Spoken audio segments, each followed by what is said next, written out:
দেখেন সাহরি আমরা আমাদের জন্য খাই, ঠিক না? আল্লাহ কি দয়া করছেন, আল্লাহ যে বলছেন না যে এটা তোমাদের জন্য রহমত, এটা তোমাদের জন্য বরকত, এটা তোমাদের জন্য হুদা, এটা তোমাদের জন্য ফুরকান। আল্লাহ বলছেন কেউ যদি খুশি হয়ে এটা পালন করে আল্লাহ রাব্বুল আলামিন তাকে বহুগুণে বাড়ায় দিবেন। সুবহানাল্লাহ। সাহরি খাই কেন? যাতে আমাদের রোজার কষ্ট কম হয়, ঠিক না? সাহরি খাই কেন? কারণ এটা হচ্ছে আল্লাহ রাব্বুল আলামিন আমাদের জন্য সারাদিন যে আমাদের না খেয়ে পানাহার ত্যাগ করে থাকতে হবে, এটা যেন আমাদের শরীরকে ক্ষতিগ্রস্ত না করে, এটা যেন আমাদের সৌন্দর্য হয়। কিন্তু আল্লাহ নবী বলছেন তুমি খাও সাহরি, আর আল্লাহ রাব্বুল আলামিন তোমার এই খাওয়াটাকেও একটা ইবাদত হিসাবে কবুল করেন। সুবহানাল্লাহ। নবীজি সাল্লাল্লাহু আলাইহি ওয়াসাল্লাম বলছেন আসুহুরু আকলুহু বারাকা ফালা তাদউ ওয়ালাউ আইয়াজরা আহাদুকুম জুরআতাম মিম্মা ফাইন্নাল্লাহা আযজা ওয়া জাল্লা ওয়া মালাইকাতুহু ইউসাল্লুনা আলাল মুতাসাহহিরিন। ও দুনিয়ার মানুষেরা, তোমরা সাহরি খাও, সাহরি খাও, সাহরি খাও, বাদ দিও না। যদি কিচ্ছু না থাকে এক আজলা পানি দিয়ে হলেও সাহরি খাও। কেন জানো?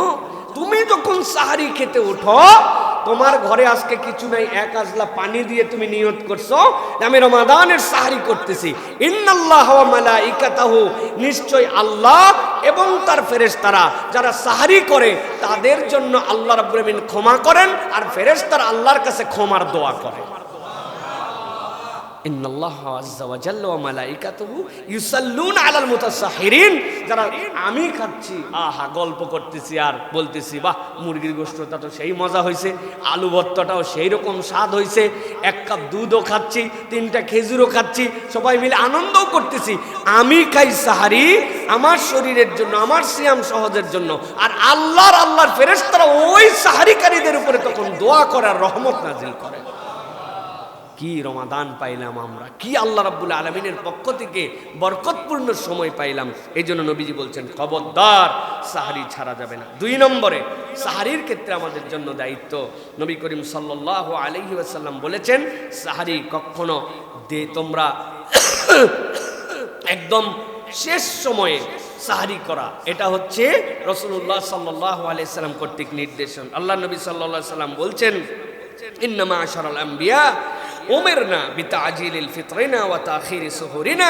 নবী করিম সাল্লাল্লাহু আলাইহি ওয়াসাল্লাম বলছেন পৃথিবীর যত পয়গম্বর ছিলেন সকল পয়গম্বরের সুন্নত তাদেরকে আল্লাহ নির্দেশ দিয়েছিলেন শেষ মুহূর্তে সাহরি করা, একদম সন্নিকট মুহূর্তে ইফতার করা। ইফতারে যেন দেরি করবা না, সূর্য ডুবে গেছে তৎক্ষণাৎ ইফতার, একদম শেষ সময়ে যে সাহরি করবা, অনেক আগে একবারে ঘুমানোর প্রস্তুতি নিয়ে 12টার পরে আগে একটা ভালো মুভি দেখে মোটামুটি সময় পাস করে 12টা 1টার দিকে এরপরে সুন্দর করে সাহরি করে দিছে ঘুম, কই ফজর কই কিচ্ছু নাই, টাইম পাস করা, আধুনিক যুগের সাহরি করা, এটা আল্লাহ রসুলের নির্দেশনা নয়। শেষ সময় সাহরি করা, একদম শুরুর সময় ইফতার করা, এটা হচ্ছে সুন্নাতুল আম্বিয়া। পৃথিবীর যত পয়গম্বর নাম জানি মাত্র 26টা থেকে 30টা আমরা, কিন্তু আল্লাহ লাখ লাখ নবী রাসূল পাঠাচ্ছেন, সব নবী রাসূল এই কাজ করেছেন। সুবহানাল্লাহ বলেন। এখন কতটুকু গ্যাপ থাকবে সাহরিতে, কতটুকু গ্যাপ, সেটার ব্যাপারেও হাদিস আসছে। যেই সিয়ামের মধ্যে আমরা প্রবেশ করলাম, যেই রমাদানে আমরা প্রবেশ করলাম, আল্লাহ রাব্বুল আলামিন মূলত আমাদেরকে এই সিয়াম দ্বারা কি দিতে চান, আল্লাহ রাব্বুল আলামিন মূলত তার বান্দাদেরকে এই দামি উপহারটা কেন দিলেন, এবং এই উপহার গ্রহণের ক্ষেত্রে আসলে মানুষ কত ভাগে বিভক্ত, সংক্ষিপ্তভাবে আমরা কুরআনুল কারীমের আলোকে আজকে আহকামে সিয়াম এবং কিয়ামের উপরে সংক্ষিপ্ত কিছু কথা শুনবো। আল্লাহ রাব্বুল আলামিন যেন আমাদের সিয়ামগুলোকে সর্বোৎকৃষ্ট মানুষরা যেরকম সিয়াম পালন করে সর্ব উচ্চ মাকামে পৌঁছেছেন, আমাদেরকে আল্লাহ রাব্বুল আলামিন যেন তাদের পদাঙ্ক অনুসরণ করে সেরকম সাইমিনদের মধ্যে অন্তর্ভুক্ত করে নেন। প্রিয় ভাইয়েরা, আল্লাহ রাব্বুল আলামিন কুরআনুল কারীমের মধ্যে আপনারা আমার জন্য জানিয়ে রাখছেন যে বান্দাদের জন্য আমি যে সিয়াম দিলাম, এই সিয়াম এমনি এমনি দেওয়া হয় নাই। এর আগেও আমি আপনাদের কাছে বলেছি পৃথিবীতে আল্লাহর শ্রেষ্ঠ সৃষ্টি মানুষ, কিন্তু কেবলমাত্র মানুষই শ্রেষ্ঠ নয়, বরং এই মানুষের মাঝে যে ঈমান আনে সে শ্রেষ্ঠ মানুষ হয়। তাছাড়া এই মানুষের কোনো দাম আল্লাহর কাছে নাই। কিন্তু ঈমান আনার পরেও এই মানুষটা কেবল একই রকম থাকে না, এর অনেকগুলো গ্রেড আছে, মানুষের অনেকগুলা স্টেপ আছে, অনেকগুলা মানুষের অবস্থান আছে। আল্লাহ চান যে মানুষ কেবল ঈমান এনেই থেকে গেল এরকম নয়, বরং ঈমানের পরে এই বান্দাটা আল্লাহর কাছে এমনভাবে আত্মসমর্পণকারী হবে, তার ইচ্ছা বলে কিছু থাকবে না, যে আল্লাহর কাছে আত্মসমর্পণকারী হবে। আল্লাহ তখন বলছেন এই বান্দাটা মুমিন থেকে মুসলিমের দপ্তরে উঠে যায়, আল্লাহ রাব্বুল আলামিনের কাছে তার স্ট্যাটাস বাড়ে। কিন্তু আল্লাহ কেবল দেখতে চান না যে মুমিন আর মুসলিমের মধ্যে সে থাকবে, বরং রব্বুল আলামিন দেখতে চান আমার বান্দা আমার যত নিষেধাজ্ঞা আছে সেখান থেকে নিজেকে প্রত্যাহার করে নিবে। আল্লাহর যে বাউন্ডারি দেওয়া আছে, হুদুদ দেওয়া আছে, হুদুদ অতিক্রম করে না। আল্লাহ যা মানা করছেন সবগুলো সে বুঝুক না বুঝুক সেখান থেকে নিজেকে ফিরিয়ে রাখবে। তখন আল্লাহ এই বান্দাদেরকে মুত্তাকি হিসেবে গ্রহণ করেন, যে আমার এই বান্দারা মুত্তাকি। এখন এই যে আমরা মুত্তাকি হতে চাই, আল্লাহ রাব্বুল আলামিনের কাছে আমরা নিজেদেরকে তাকওয়ায় রূপান্তর করতে চাই, কিন্তু আমরা আসলে জানি না যে মুত্তাকি কেমনে হতে হয়, মুত্তাকি হওয়ার উপায়টা কি। ছোট্ট একটা উদাহরণ দিলে আপনাদের কাছে পরিষ্কার হবে। আমাদের যে সকল ভেহিকেল আছে, আমরা যে গাড়ি চলাচল করি, আমরা যে মোটরসাইকেল চালাই, আমরা যে বাসে ট্রাকে যা দেখি, এইগুলোর একটা নির্ধারিত সময়ের পরে এদের মোবিল পরিবর্তন করতে হয়, এর ব্রেক ওয়েল চেক করতে হয়, এর চাকা চারটার মধ্যে আবার নতুন করে ব্রেক মিলাতে হয়। এইগুলা যারা ড্রাইভার, যারা হেল্পার, তাদের দ্বারা র্যান্ডম সম্ভব হয় না। এই জন্য একটা ওয়ার্কশপ থাকে। আপনি যদি আপনার ওয়ার্কশপে ওই গাড়িটা আবার নিয়ে যান, 5000 কিলোমিটার চালিয়েছেন, ও মোবিলটা ফেলে দিবে, মোবিল ফিল্টারটা চেঞ্জ করে দিবে, এয়ার ফিল্টারটা হাওয়া মেরে পরিষ্কার করে দিবে, চার চাকার ব্রেক মিলাই দিবে। কোনো যদি সমস্যা থাকে সে দেখবে, প্রাইমারিলি দেখে আপনাকে বলবে ঠিক আছে ভাই যান, আবার 4000 কিলোমিটার চালান, মিটারটা দিয়ে রাখেন, 4000 কিলোমিটার পরে আবার আইসেন, আবার আপনার গাড়িটাকে আমরা নতুন করে আবার এই সকল জিনিস পরিবর্তন করে চলার উপযুক্ত করে দেব। 11টা মাস আমরা আল্লাহর নির্দেশেই চলার চেষ্টা করি, কিন্তু এই মানুষগুলো প্রপারলি পারে না যে কিভাবে সে র্যান্ডম মিথ্যার পরিবেশে ছিল, ধোকার পরিবেশে ছিল, চোখের গুনার পরিবেশে ছিল, আত্মা কলুষিত হয়ে গিয়েছিল, যেরকমভাবে কোরআন রিসাইটেশন হওয়ার কথা হয় নাই। আল্লাহ রাব্বুল আলামিন বান্দাদের জন্য সুযোগ দিয়েছেন। আল্লাহ বলছেন রমাদান তোমাদের জন্য ওয়ার্কশপের মাস। যখন বান্দা প্রপার আন্তরিকতা নিয়ে রমাদানের মধ্যে প্রবেশ করে, এই রমাদানের হুকুমগুলো প্রপারলি তারা পালন করার জন্য চেষ্টা করে, আল্লাহ রাব্বুল আলামিন বাকি 11 মাস তার জীবনটা জান্নাতের দিকে চলার উপযুক্ত করে দেন। সুতরাং এটাকে আপনি কিভাবে গ্রহণ করতেছেন, এইটা বিরাট বড় একটা গুরুত্বপূর্ণ বিষয়। র্যান্ডম অন্য মাসও যেরকম, রমাদানও সেরকম। একটু রমাদান মাসে দিনের বেলা না খায় থাকা লাগে, রাত্রে 2-4 রাকাত পারলে তারাবি পড়লাম, না পড়লাম, বাকি জীবন যেমনকে তেমন। তাহলে আপনি বুঝবেন, আমি বুঝবো যে আমরা চূড়ান্ত ক্ষতিগ্রস্ততার দিকে চলে গেছি। আপনি যতই ফুটানি মারেন যে মোবিল ফিল্টারের মধ্যে মোবিল তো আছে, কিন্তু এটা এমন কালো হয়েছে, ওটা আপনার ইঞ্জিন দিয়ে কালো ধোঁয়া বের করে দিবে, অল্প দিনের মধ্যে আপনার ইঞ্জিনকে সিজ করায় দিতে পারে। আপনি মনে করতেছেন চলতেছে, কিন্তু এইটার নাম চলা নয়, এইটা হচ্ছে ধ্বংসের পথে চলা। একটা জান্নাতের পথে চলা, আরেকটা ধ্বংসের পথে চলা। যারা রমাদানকে আন্তরিকভাবে গ্রহণ করবে না, ও মনে করবে জীবন চলতেছে, কিন্তু এইটা তার জাহান্নামের দিকে চলা। আর যারা রমাদানকে হিসাব কিতাব করে গ্রহণ করবে, এটা যেমন তেমন চলা নয়, বরং 11 মাস পরে আবার রিনিউ করে ওই বান্দা জান্নাতের দিকে চলতেছে। সুবহানাল্লাহ। সুতরাং আজকের থেকে আমাদের হিসাব করতে হবে যে আমার চলাটা জান্নাতের দিকে নাকি আমার চলাটা ধ্বংসের দিকে। আমি কি বাকি 11 মাসের মধ্যে রমাদান, বাকি 11 মধ্যে আমার আমল, বাকি 11 মাসের মধ্যে আমার প্রিপারেশান, নাকি আমার আন্তরিকভাবে পরিবর্তনের সিদ্ধান্ত আসছে আমার? এটা একটু চিন্তা করতে হবে। অনেকের খাওয়ার স্ট্যান্ডার্ড বাড়ছে, কিন্তু আমলের স্ট্যান্ডার্ড যা ছিল আরও কমছে। চিন্তা করছে রমজান হচ্ছে খাওয়ার মাস, তাই না ভাই? রমজান কিসের মাস? রমাদান খাওয়ানোর মাস। রমাদান খাওয়ার মাস নয়। ভক্কর চক্কর বুঝ দিছে খাও, রমাদানে খাওয়ার হিসাব হয় না। ওরে ব্যাককল, যেই মাস এত সেন্সিটিভ মাস, এই মাসে আপনার হিসাব হবে না মানে কি? এই মাসের প্রত্যেকটা জিনিসের হিসাব ডবল ডবল হয়। ইনকোয়ারির মাস এইটা আপনার, এটা আপনার আবাসিক হলে থাকার মাস, যেই সময় আপনার প্রত্যেকটা পদক্ষেপ আল্লাহ রাব্বুল আলামিন দেখছেন, আর আপনি শয়তানের ধোকায় পড়ে বলতেছেন যে রমাদানে কোনো হিসাব হয় না। আল্লাহ রাব্বুল আলামিন আমাদেরকে বোঝার তৌফিক দান করেন। তাহলে আমাদের আলোচ্য বিষয় কি? আলোচ্য বিষয়টা মাথার মধ্যে রাখতে হবে যে রমাদানকে কিভাবে গ্রহণ করলাম, এই গ্রহণ করার দ্বারা বোঝা যাবে যে আমাদের চলাটা কি ধ্বংসের দিকে নাকি আমাদের চলা হচ্ছে কল্যাণের দিকে। সুতরাং এই বিষয়টা আমাদের মাথার মধ্যে রাখতে হবে। আল্লাহ কি বলছেন দেখেন, আল্লাহ রাব্বুল আলামিন বলছেন, ইয়া আইয়ুহাল্লাযীনা আমানু কুতিবা আলাইকুমুস সিয়াম কামা কুতিবা আলাল্লাযীনা মিন ক্বাবলিকুম লাআল্লাকুম তাত্তাকুন। দুনিয়ার মানুষ মনে করো নাই সিয়াম কেবল তোমাদের জন্যই, বরং আদম আলাইহিস সালাম থেকে ঈসা আলাইহিস সালাম পর্যন্ত যত পয়গম্বর এসেছেন তাদের যত উম্মত ছিল, কোনো না কোনো ভার্সনে তাদের কাছে সিয়াম ছিল। আল্লাহ রাব্বুল আলামিন তাদের জন্য কোনো না কোনো ধরনে তাদের জন্য সিয়াম পালন করার নির্দেশনা রেখেছিলেন। কারো জন্য আশুরার সময় 10টা সিয়াম ফরজ ছিল, ওয়াল ফাজরি ওয়া লায়ালিন আশর। আল্লাহ রাব্বুল আলামিন কারো জন্য ওই জিলহজ মাসের 1 থেকে 10 পর্যন্ত সিয়াম ফরজ রেখেছিলেন। আল্লাহ রাব্বুল আলামিন কোন উম্মতের জন্য 24 ঘন্টা সিয়াম ফরজ রেখেছিলেন।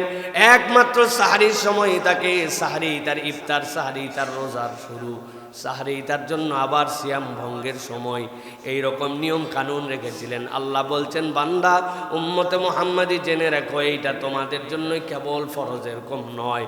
তোমাদের আগে যত উম্মত গিয়েছে তাদের উপরে ওই সিয়াম ফরজ ছিল, আর উদ্দেশ্য একটাই ছিল, লাআল্লাকুম তাত্তাকুন, তোমরা যেন আল্লাহর জন্য মুত্তাকি বান্দাদের রূপান্তর হতে পারো। আল্লাহ রাব্বুল আমিন বলছেন, আইয়ামাম মা'দুদা, এটা নির্ধারিত সময়ের জন্য, সুনির্দিষ্ট টাইম আছের জন্য। আল্লাহ বলছেন, ফামান কানা মিনকুম মারিদান আও আলা সাফারিন ফাইদ্দাতুম মিন আইয়ামিন উখার। আল্লাহ বলছেন, তবে জেনে রাখো, রব্বুল আমিন কখনো তোমাদের জন্য বাধ্য করেন নাই, কঠিন করে দেন নাই, এমন করেন নাই যে তুমি যে হালতেই থাকো না কেন সিয়াম রাখতেই হবে, বিষয়টি এরকম নয়। আল্লাহ বলছেন, তোমাদের মধ্যে যদি কেউ অসুস্থ হয়ে যায় অথবা বাধ্য হয়ে কোনো লম্বা সফরে বেরিয়ে যায়, আল্লাহ বলছেন এই সিয়ামটা তখন সে না রাখলেও পারবে, তবে অন্য সময় সেটা আদায় করে দেওয়া লাগবে। আল্লাহ বলছেন, ওয়ালাল্লাযীনা ইউতীকুনা ফিদিয়াতুন তুআমু মিসকিন। আর তোমাদের মধ্যে এরকম মানুষ যদি থাকে সাধ্য তার নাই, পরবর্তীতেও পালন করতে পারবে না, বার্ধক্যের মধ্যে চলে গেছে, অসুস্থতায় এত প্রবল যে অসুস্থতা কবে শেষ হবে আবার কবে রাখবে, যদি এরকম হয় আল্লাহ বলছেন তারপরেও আমি তাদের জন্য আসান করে দিলাম, সে যেন ফিদিয়াতুন তুআমু মিসকিন, কোনো একটা মিসকিনকে 2 বেলা খাবার দিয়ে দেয়, এইটা দিলেও তার জন্য সিয়ামের হক আদায় হয়ে যাবে। তবে তারপরেও সিয়ামটা এত গুরুত্বপূর্ণ, কোনোভাবেই যেন তুমি এইটা ছাড়বে না। সুবহানাল্লাহ। আল্লাহ রাব্বুল আমিন এরপরে বলছেন, দুনিয়ার মানুষ ভালো করে জেনে রাখো, কামান তাতাওয়া খায়রান ফাহুয়া খায়রুল লাহু ওয়া আন তাসুমু খায়রুল লাকুম ইন কুনতুম তা'লামুন।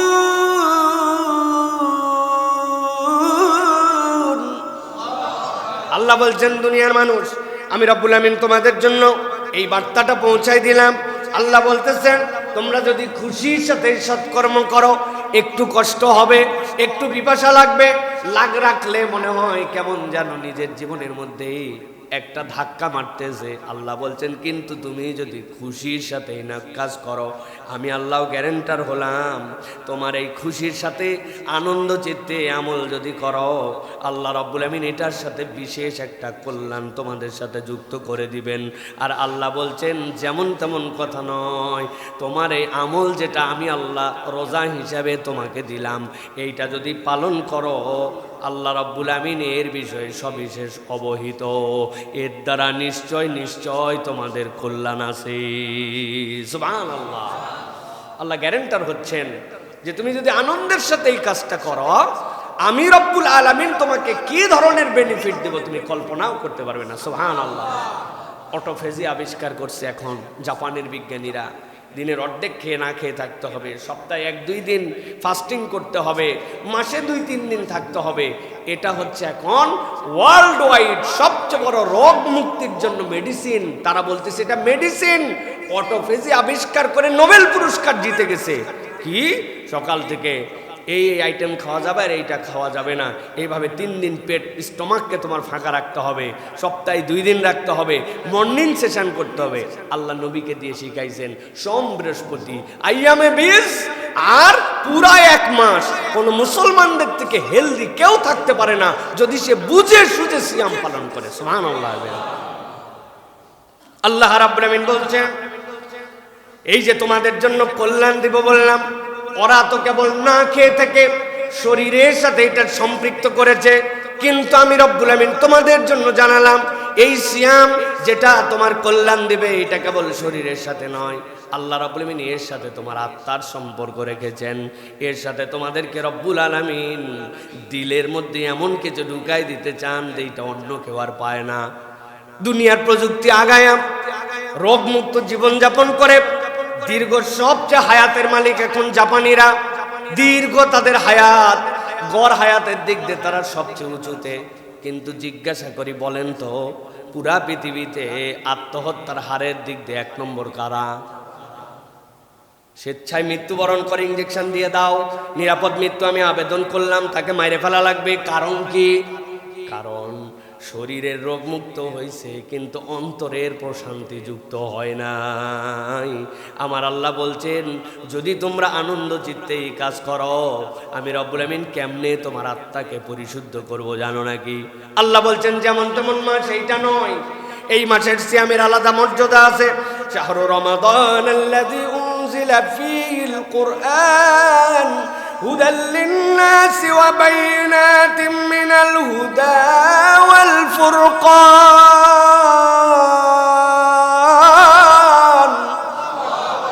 আল্লাহ বলছেন এমন একটা মাস যেই মাসের মধ্যে আমি রব্বুল আমিন তোমার জন্য কোরআন দিলাম। কোরআন মানে কি? কোরআন মানে আল্লাহর কোনো সৃষ্টি নয়। ইযা আরাদা শাইআন আন ইয়াকুলা লাহু কুন ফায়াকুন। আল্লাহ কেবল ইচ্ছা করতে হয় সাথে সাথে হয়ে যায়। কিন্তু মনে করো না আল্লাহ ইচ্ছা করছেন আর কোরআন হয়ে গেছে, না না না। কোরআন হচ্ছে কালামুল্লাহ, এইটা আল্লাহর সরাসরি কালাম, এইটা আল্লাহর সিফাতের অংশ, আল্লাহর জাতের অংশ। আল্লাহ বলছেন আমি রব আমার এই কালামকে, আমার এই কথাকে, আমার এই সিফাতকে তোমাদের জন্য এই রমাদান মাসে তোমাদের কাছে উপস্থাপন করেছি। তুমি যেইটাকে কোরআন দেখতে পাও আমি আল্লাহ সেইটার ব্যাপারে বললাম এইটা হচ্ছে ফুরকান, এইটা সত্য আর মিথ্যার মধ্যে পার্থক্য করে দিবে। সুবহানাল্লাহ।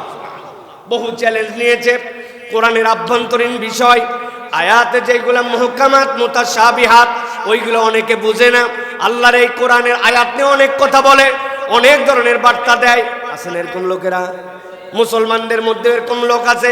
আল্লাহ তো চ্যালেঞ্জ দিয়েছেন ওয়ালা ইয়াতুনা বিমাসালিন ইল্লা জিনাকা বিল হক। তোমার যদি সাধ্য থাকে এই কোরআনের মতো, বিধানের কথা বাদ দিলাম সেইটা পরে, তুমি কোরআনের মধ্যে একটা ভার্স বানায় তো দেখাও, কোরআনের মধ্যে একটা সূরা তো বানায় দেখাও, কোরআনের মধ্যে একটা আয়াত তো বানায় দেখাও। আল্লাহ বলছেন কোরআনের মতো একটা কিছু বানাতে পারো না, যেইটার মতো বানাতে পারো না সেইটার ভিতরের বিধান নিয়ে কথা বলার তো তোমার যোগ্যতাই নাই। আল্লাহ রাব্বুল আমিন বলছেন এই জন্য আমি রব্বুল আলামিন তোমাদের জন্য দিলাম ও বাইয়িনাতিন মিনাল হুদা, এইটা তোমার জন্য স্পষ্ট পথ প্রদর্শন, ওয়াল ফুরকান, এইটার মধ্যে সত্য মিথ্যার পার্থক্য আছে। সব বিষয় তোমার মাথায় ধরবে না বান্দা, আমি রব্বুল আমিন জানাই রাখলাম ফামান শাহিদা মিনকুমুশ শাহরা ফালইয়াসুম। যদি কেউ এই মাসটা পেয়ে যাও হেলায় ফেলায় কাটায়ও না, আমি রব্বুল আমিন জানাই দিলাম তুমি অবশ্যই সিয়াম পালন করো, এইটা তোমার জন্য দায়িত্ব। ওয়ামান কানা মারিদান আও আলা সাফারিন ফাইদ্দাতুম মিন আইয়ামিন উখার। তবে যদি তুমি কল্পনার মধ্যে এরকম হয় যে আমি অসুস্থ, আমার সাধ্য নাই, তারপরেও কি রাখতে হবে কিনা, আল্লাহ বলছেন আমি তোমার জন্য জুলুম করি না। ইউরিদুল্লাহু বিকুমুল ইউসরা ওয়া লা ইউরিদু বিকুমুল উসরা। আল্লাহ তোমার জন্য সহজ করে করে দিয়েছেন, আল্লাহ তোমার জন্য কঠিন করেন নাই। ওয়ালিতুকমিলুল ইদ্দাতা ওয়ালিতুকাব্বিরুল্লাহ আলা মা হাদাকুম ওয়া লাআল্লাকুম তাশকুরুন।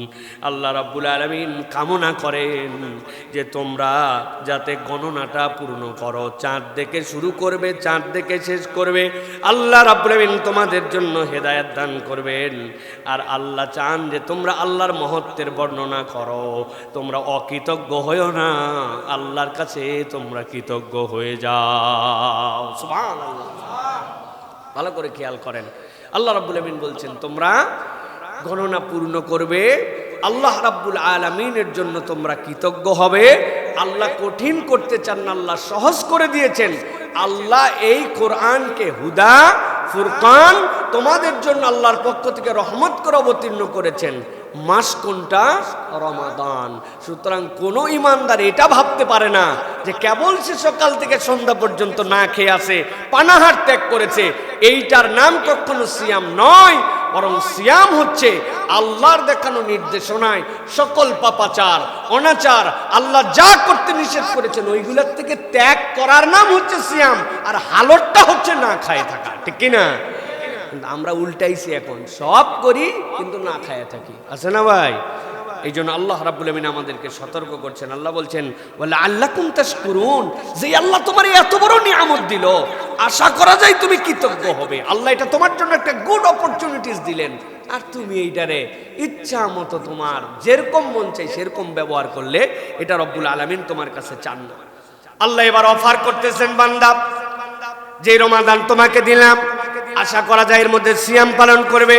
যেই রমাদানের মধ্যে আমি রহমতের কোরআন, বরকতের কোরআন, হুদার কোরআন, ফুরকানের কোরআন দিলাম, আল্লাহ বলছেন আশা করা যায় তুমি এটাকে পূর্ণ করবে, আল্লাহর কাছে কৃতজ্ঞ হবে। আল্লাহ বলছেন কেন বললাম জানো নাকি? আল্লাহ বলছেন ওয়া ইযা সাআলাকা ইবাদি আন্নি ফাইন্নী করিব উজিবু দাওয়াতাদ দাঈ ইযা দাআন ফালইস্তাজিবু লি ওয়াল ইউমিনু বি লাআল্লাহুম ইয়ারশুদুন। আল্লাহ বলছেন ও বান্দা, তুমি যে রমাদানে রব্বুল আলামিনের সামনে দাঁড়ায় গেলে, আল্লাহকে ভয় করে তুমি আর কাউকে ভয় করলে না। তোমার এমন পিপাসা লেগেছিল, গলা শুকায় যায়, থুতু ফেলতে ফেলতে মনে হচ্ছে যেন ছাতি আমার আর চলবে না, আমার মাথাটা মনে হয় চক্কর দিয়ে উঠেছিল, তৃষ্ণার পেটের ডাকের মধ্যে বুঝতে পেরেছিলাম কত কষ্ট। তুমি বাথরুমের মধ্যে গোসল করার জন্য গিয়েছিলে, যাওয়ার পরে মাথার উপরে শাওয়ার ছাড়া ছিল, দুনিয়ার কেউ দেখে না, এমনকি তুমিও বুঝতে পারতে না 2 ঢোক যদি পানি খেয়ে ফেলতে। কিন্তু বান্দা তুমি চিন্তা করেছো রব্বুল আলামিন তো আমাকে এখানেও দেখে, অতএব আমার হাজার সুযোগ থাকার পরেও আমি কখনো 1 ঢোক পানিও খাই নাই। আল্লাহ রাব্বুল আলামিনের ফিলিংস নিজের জীবনে নিয়েছি। যেই রব্বুল আলামিন আমার পানি খাওয়া দেখতে পায়, যেই রব্বুল আলামিন বাথরুমের ভিতরে গোপনে কুলি করার সময় যদি 1 ঢোক পানি খায়, কেউ দুনিয়ার দেখতে পেত না, কিন্তু আল্লাহ দেখতে পায়। আমি বিশ্বাস স্থাপন করেছি যে আল্লাহর জন্য আমি পানি খাই না, যে আল্লাহর জন্য আমি একটুকু আহার গ্রহণ করি না, সুযোগ থাকার পরেও ওই আল্লাহ সব জায়গায় তো আমাকে দেখে। অতএব আমার রমাদানের ইম্প্যাক্টটা, আমাদের রমাদানের রিফ্লেক্সটা আমার জীবনের সব জায়গায় গেছে। ওইটা ব্যবসায় গেছে, ওইটা চাকরিতে গেছে, ওইটা আচরণে গেছে, ওইটা অন্য আমল আখলাকেও রিফ্লেক্স হিসেবে পার করেছি। কেননা রব্বুল আলামিন তো আমাকে দেখেন, এই বিশ্বাস আমি নিয়েছি। আল্লাহ বলছেন একবার বান্দা হৃদয় যদি এটা চালু হয়, আমি রব্বুল আমিন বান্দার ব্যাপারে ঘোষণা দিলাম ওয়াইযা সালাকা ইবাদি আন্নী ফাইন্নী করিব। বান্দা তুমি যদি আমাকে ডাকো, আমি রব্বুল আমিন তোমার জন্য ঘোষণা দিলাম তোমার রব দূরে নয়, দূরে নয়, তোমার রব তোমার খুবই কাছে। আল্লাহ রাব্বুল আমিন বলছেন এরপরে বান্দাদের জন্য উজিবু দাওয়াতাদ দাঈ ইযা দাআন। বান্দারে জেনে রাখ, দুনিয়ার যে কোনো প্রান্ত থেকে যে কোনো একজন আহ্বানকারী যদি একবার ডাকে, আল্লাহ বলছেন দুনিয়ার যে কোনো প্রান্ত থেকে আহ্বানকারী যদি একবার ডাকে, দাওয়াতাদ দাঈ ইযা দাআন, তুমি মনে করো না তোমার রব সেইটা শোনে না। তোমার রব একটা ডাকে, ওই বান্দার জন্য একবারও যদি ডাকে সেইটাও তিনি শোনেন। আল্লাহ বলছেন ফালিয়াস্তাজিবু লি ওয়ালিউমিনু বি লাআল্লাহুম ইয়ারশুদুন। আল্লাহ রাব্বুল আলামিন বলছেন আমার হুকুম অতএব মান্য করা, আমার প্রতি নিঃসংশয়ে বিশ্বাস করা তাদের জন্য কর্তব্য। যদি তুমি আল্লাহকে ডাকার মতো ডাকো, দুইটা শর্ত পূর্ণ করে, আল্লাহর প্রতি পূর্ণ ঈমান তোমার আছে, আল্লাহর হুকুম সব তুমি মেনে নিয়েছো। আল্লাহ বলছেন আমি রব্বুল আমিন তাদেরকে বললাম লাআল্লাহুম ইয়ারশুদুন, এইটার দ্বারা আশা করা যায় তারা সৎ পথে চলে আসবে। সুবহানাল্লাহ। আল্লাহ রাব্বুল আমিন সৎ পথে নেওয়ার জন্য এই আয়াতে কারিমার দ্বারা বুঝাতে চান, রমাদানকে যে হুদা বলেছেন আল্লাহ, অন্য মাসের তুলনায় আপনি যদি আল্লাহর জন্য নিরবিচ্ছিন্ন আল্লাহর হুকুম পালন করেন, হেদায়াত প্রাপ্তিটা এই মাসে সবচেয়ে সহজ। সুবহানাল্লাহ। হেদায়েত প্রাপ্তিটা এই মাসে বান্দাদের জন্য সহজ। এই জন্য আল্লাহ রাব্বুল আলামিন বান্দাদের জন্য জানায় রাখতেছেন যে বান্দা, এটা তোমাদের জন্য নিয়ামতের মাস, এটা তোমাদের জন্য বরকতের মাস, এটা তোমাদের জন্য আল্লাহ রাব্বুল আলামিন কর্তৃক বিশাল বড় এক সুযোগের মাস। এই সুযোগটা বান্দা তুমি গ্রহণ করো। এই সুযোগ গ্রহণ না করলে আল্লাহ রাব্বুল আলামিন তোমাদের তকদিরকে যেরকম এটার দ্বারা পজিটিভ করতে চান, এটার উল্টা হয়ে যেতে পারে। এই জন্য প্রিয় ভাইয়েরা, কুরআনুল কারীমের সাথে সম্পৃক্ত হয়ে আমাদেরকে আল্লাহ রাব্বুল আলামিনের হুকুমের মধ্যে থাকা, এটা আমাদের জন্য অত্যন্ত গুরুত্বপূর্ণ। আল্লাহ রাব্বুল আলামিন যেন আমাদেরকে এই সিয়ামের পূর্ণ ফজিলত যেটা, এইগুলো আমাদেরকে আল্লাহ রাব্বুল আলামিন যেন গ্রহণ করার মতো তৌফিক দান করেন। প্রিয় ভাইয়েরা, এখন রমাদানের কিছু নিয়ম কানুন আছে, যেই নিয়মগুলি আমরা পালন করি, কিন্তু আল্লাহ রাব্বুল আলামিন আমাদেরকে উৎসাহ দেন যে এইভাবে এই সিয়ামটা যদি করো তাহলে তোমার ট্র্যাকটা হেদায়েতের রাস্তায় রওনা হয়েছে। আর যদি এটা না করো, তুমি বুঝতেছো না, কিন্তু এক মহা অন্ধকারের দিকে তোমার যাত্রা শুরু হয়ে গেছে। তুমি আমলের মধ্যেই নিলে না যে রমাদান যে তোমার জন্য একটি গুরুত্বপূর্ণ মাস। এর অন্যতম গুরুত্বপূর্ণ বিষয় প্রিয় ভাইয়েরা, সে দেখেন সাহরি আমরা আমাদের জন্য খাই, ঠিক না? আল্লাহ কি দয়া করছেন, আল্লাহ যে বলছেন না যে এটা তোমাদের জন্য রহমত, এটা তোমাদের জন্য বরকত, এটা তোমাদের জন্য হুদা, এটা তোমাদের জন্য ফুরকান। আল্লাহ বলছেন কেউ যদি খুশি হয়ে এটা পালন করে, আল্লাহ রাব্বুল আলামিন তাকে বহুগুণে বাড়ায় দিবেন। সুবহানাল্লাহ। সাহরি খাই কেন? যাতে আমাদের রোজার কষ্ট কম হয়, ঠিক না? সাহরি খাই কেন? কেননা এটা হচ্ছে আল্লাহ রাব্বুল আলামিন আমাদের জন্য সারাদিন যে আমাদের না খেয়ে পানাহার ত্যাগ করে থাকতে হবে, এটা যেন আমাদের শরীরকে ক্ষতিগ্রস্ত না করে, এটা যেন আমাদের সৌন্দর্য হয়।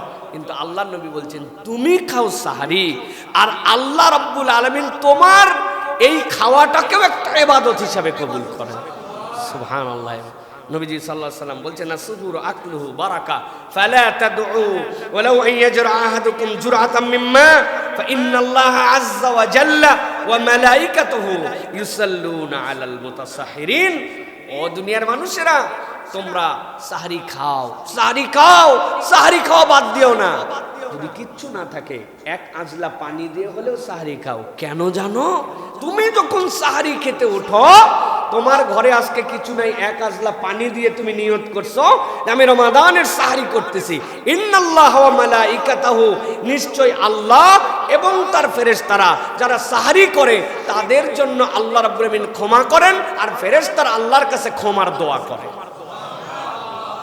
ইন্নাল্লাহা আযজা ওয়া জাল্লা ওয়া মালাইকাতুহু ইউসাল্লুনা আলাল মুতাসাহহিরিন। যারা আমি খাচ্ছি, আহা গল্প করতেছি আর বলতেছি বাহ মুরগির গোশতটা তো সেই মজা হয়েছে, আলু ভর্তাটাও সেই রকম স্বাদ হয়েছে, এক কাপ দুধও খাচ্ছি, 3টা খেজুরও খাচ্ছি, সবাই মিলে আনন্দও করতেছি। আমি খাই সাহারি আমার শরীরের জন্য, আমার সিয়াম সহজের জন্য, আর আল্লাহর ফেরেশতারা ওই সাহারিকারীদের উপরে তখন দোয়া করে আর রহমত নাজিল করে। কি রমাদান পাইলাম আমরা, কি আল্লাহ রাব্বুল আলামিনের পক্ষ থেকে বরকতপূর্ণ সময় পাইলাম। এই জন্য নবীজি বলছেন খবরদার সাহারি ছাড়া যাবে না। 2 নম্বরে সাহারির ক্ষেত্রে আমাদের জন্য দায়িত্ব, নবী করিম সাল্লাল্লাহু আলাইহি ওয়াসাল্লাম বলেছেন সাহারি কখনো তোমরা একদম শেষ সময়ে সাহারি করা, এটা হচ্ছে রাসূলুল্লাহ সাল্লাল্লাহু আলাইহি সাল্লাম কর্তৃক নির্দেশন। আল্লাহ নবী সাল্লাল্লাহু আলাইহি সাল্লাম বলছেন ইন্নামা আশারাল আম্বিয়া উমিরনা বিতাজিলিল ফিতরিনা ওয়া তাখিরি সুহুরিনা। নবী করিম সাল্লাল্লাহু আলাইহি ওয়াসাল্লাম বলছেন, পৃথিবীর যত পয়গম্বর ছিলেন সকল পয়গম্বরের সুন্নত তাদেরকে আল্লাহ নির্দেশ দিয়েছিলেন শেষ মুহূর্তে সাহরি করা, একদম সন্নিকট মুহূর্তে ইফতার করা। ইফতারে যেন দেরি করবা না, সূর্য ডুবে গেছে তৎক্ষণাৎ ইফতার, একদম শেষ সময়ে যে সাহারি করবা, অনেক আগে একবারে ঘুমানোর প্রস্তুতি নিয়ে 12টার পরে আগে একটা ভালো মুভি দেখে মোটামুটি সময় পাস করে 12টা 1টার দিকে এরপরে সুন্দর করে সাহারি করে দিছে ঘুম, কই ফজর কই কিচ্ছু নাই, টাইম পাস করা, আধুনিক যুগের সাহারি করা, এটা আল্লাহ রসুলের নির্দেশনা নয়। শেষ সময় সাহারি করা, একদম শুরুর সময় ইফতার করা, এটা হচ্ছে সুন্নাতুল আম্বিয়া। পৃথিবীর যত পয়গম্বর নাম জানি মাত্র 26টা থেকে 30টা আমরা, কিন্তু আল্লাহ লাখ লাখ নবী রাসূল পাঠাচ্ছেন, সব নবী রাসূল এই কাজ করেছেন। সুবহানাল্লাহ বলেন। এখন কতটুকু গ্যাপ থাকবে সাহারিতে, কতটুকু গ্যাপ, সেটার ব্যাপারেও হাদিস আসছে। হযরতে রাসূলুল্লাহ সাল্লাল্লাহু আলাইহি সাল্লাম থেকে হাদিস আসছে, সাহাবী বলতেছেন যায়েদ ইবনে সাবিত রাদিয়াল্লাহু তাআলা আনহু, তিনি বলছেন তাসাহারনা মা রাসূলিল্লাহি সাল্লাল্লাহু আলাইহি ওয়াসাল্লাম সুম্মা কুমনা ইলা সালাহ। আমরা নবীজির সাথে সাহারি করলাম, এরপরে আমরা সালাতের জন্য দাঁড়ালাম। এরপরে তিনি বলছেন কাম কানা কদরু বাইনাহুমা ক্বালা 50 আয়াহ। জিজ্ঞাসা করলো, আপনি যে সাহারি করলেন আর রাসূলুল্লাহ সাল্লাল্লাহু আলাইহি ওয়াসাল্লামের সাথে নামাজে দাঁড়ায় গেলেন, এর মধ্যে পার্থক্য কতটুকু ছিল? শেষ সময় বলতে কতটুকু বুঝবো? তিনি বলতেছেন 50টা আয়াত সর্বোচ্চ পড়া যাবে। 2 পাতা কোরআন শরীফ, 2.5 পাতা কোরআন শরীফ পড়তে যে সময় লাগে, এইটুকু সময় হাতে রেখে আল্লাহ নবী সাল্লাল্লাহু আলাইহি ওয়াসাল্লাম সাহারি শেষ করে দিতেন। এইটুকুর বেশি রাখতেন না। তাহলে ফজর থেকে এইটুকু 5-7-10 মিনিট আগে একবারে আবার আজান হচ্ছে আর হাতের মধ্যে মগ ধরে আসি, বিষয় এরকম না, একটু ফাঁকা রেখে সাহারি শেষ করে। এর দ্বারা বোঝানো হয়েছে যে শেষ সময় সাহারি করা। তাহলে এইটা রমাদানের রহমত প্রাপ্তির জন্য আমাদের গুরুত্বপূর্ণ একটা, এটা আমার মনের মধ্যে থাকতে হবে। করি সবাই, কিন্তু কেন করতেছি এইটা একটু জানতে হবে। এইটা করছি সকল পয়গম্বর করেছেন। আল্লাহর ফেরেশতারা আমাকে এই সময় সালাম দিচ্ছেন, আল্লাহর ফেরেশতারা আমার জন্য দোয়া করছেন, আল্লাহ আমার প্রতি রহমত নাজিল করছেন। আমার গায়ের লোম দাঁড়ায় গেছে এখন। আপনি কল্পনা করেন, আপনি জানেন না, কিন্তু আল্লাহ রাব্বুল আমিন আপনার জন্য এই ফজিলতের মুহূর্ত দিচ্ছেন। এই জন্য সাহারির সময় কেবলমাত্র সাহারি না, এটা দোয়ারও সময়, আমাদেরকে দোয়া করার জন্য চেষ্টা করতে হবে। হাদিসের মধ্যে আসছে প্রিয় ভাইরা, রাসূলুল্লাহ সাল্লাল্লাহু আলাইহি ওয়াসাল্লাম সাহারির ক্ষেত্রে আরেকটা সুন্নত পালন করতেন, খেজুর দিয়ে সাহারি করতেন। আমাদের দেশের টেন্ডে আমরা ভাত খাই, রুটি খাই বা অন্য অনেক কিছু খাই, কিন্তু আমাদের এই সুন্নাতের মধ্যেও থাকতে হবে যে অন্ততপক্ষে একটা খেজুর খাইলাম। আমার রাসূল সাল্লাল্লাহু আলাইহি ওয়াসাল্লাম খেয়েছেন, 3টা খেজুর খাইলাম, এটা একটু খেলাম, এটা খেলে তাহলে একটা বাড়তি সুন্নত আদায় করার সুযোগ আমরা পাবো। সাহারির ক্ষেত্রে আরেকটা চমৎকার ইবাদত আছে যেটা আমরা অনেকেই করি না। অনেক জায়গায় আগে ছিল, এখন কমে গেছে। মসজিদের মাইক থেকে বেদম ডাকাডাকি, কাফেলার ডাকাডাকি, এইগুলো মোটামুটি নাই বললেই চলে। মসজিদের মাইক থেকে ডাকা হয়, এটা একটা ভালো ট্রেন্ড, তবে এটার ক্ষেত্রেও সুন্দর সিস্টেম মেনটেন করে ডাকতে হবে। যে আপনি আধা ঘন্টা আগে একবার ডেকে দিলেন, সাহারির মাঝে আর 15 মিনিট আছে বললেন, শেষ সময়টুকু জানায় দিলেন, এইটুকুই যথেষ্ট। কিন্তু একবারে 1 ঘন্টা আগের থেকে হুজুরের যত গজল মুখস্থ আছে একদম তামা করে দিচ্ছে এলাকায়। কেউ হয়তো বা দাঁড়াইছে তাহাজ্জুদের জন্য। আমারই বাড়িতে যেরকম আমার ছোট্ট একটা বেবি আছে, বড় মেয়ে 3টা, ছোট একটা, এখন ওই মাইকের ঠেলায় যদি আমার বাচ্চাটা উঠে যায়, তাহলে আমাদের বাকিদের সাহারি খাওয়া কেমনে হবে ভাই? কত বাচ্চায় অসুস্থ মানুষ আছে না? তো এই জন্য আমাদেরকে চেক অ্যান্ড ব্যালেন্স পূর্ণভাবে ডাকতে হবে এইটা। তবে সাথে আরেকটা প্যাকেজ আপনারা নিজেদের মতো করে নিতে পারেন। প্রত্যেকের তালিকার মধ্যে থাকবে যে আমি 5 জনকে আজকে ডাক দিব। আরে আমি জানি তো আমার অমুক বন্ধু, অমুক ফুফাতো ভাই, অমুক আমার আপা, এরা তো উঠেই গেছে, কিন্তু এটা আমার যেন একটা সুসম্পর্ক তৈরি হয়। আমার ফোন লিস্টের মধ্যে 400-500 নাম্বার জীবনে কল করা হয় নাই, এরকম দেখে ABCD আমি কল করি 10 জনকে। কেমন আছেন? ভালো আছেন? সাহারিতে উঠছেন? আমাদের জন্য একটু দোয়া করেন, আল্লাহ যেন আপনার ভালো রাখে। ওরা চিন্তা করবে, মাশাআল্লাহ এইরকম একটা লোক আমার কাছে কল করছে, খোঁজ খবর নিল। এটা কি হবে? আত্মীয়তা, বন্ধুত্ব, ভালোবাসা, সুসম্পর্ক তৈরি হবে।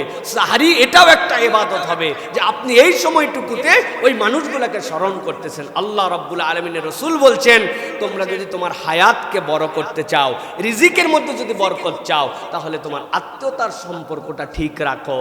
এদিক ওদিক দৌড়াদৌড়ি করে ভালো ভালো ডাক্তার দেখায় হায়াতের বরকত পাবেন না, দীর্ঘ জীবনও পাবেন না। আপনার দীর্ঘ জীবন প্রাপ্তি চাইলে আত্মীয়তার সম্পর্ক রক্ষা করতে হবে। জিন্দেগিতে এদের সাথে আপনি কথা বলেন না, ওই নাম্বারই মনে নাই, নামও মনে নাই আপনার। তো এইটা সাহরির সময় আমরা একটু অন্যদেরকে ডাকার জন্য চেষ্টা করব, পারবো ইনশাআল্লাহ। আল্লাহ আমাদেরকে আমল করার তৌফিক দান করেন। প্রিয় ভাইয়েরা, এরপরে যে কথা আপনাদের কাছে বলতে চাই সেটি হচ্ছে, প্রিয় ভাইয়েরা, রমাদান মূলত খাওয়ার মাস নয়, রমাদান হচ্ছে খাওয়ানোর মাস। কিসের মাস? খাওয়ানোর মাস। রাসূলুল্লাহ সাল্লাল্লাহু আলাইহি ওয়াসাল্লাম বলছেন, মান ফাত্তারা সাইমান কানা লাহু মিসলু আজরিহি গায়রা আন্নাহু লা ইয়ানকুসু মিন আজরিস সাইমি শাইআন।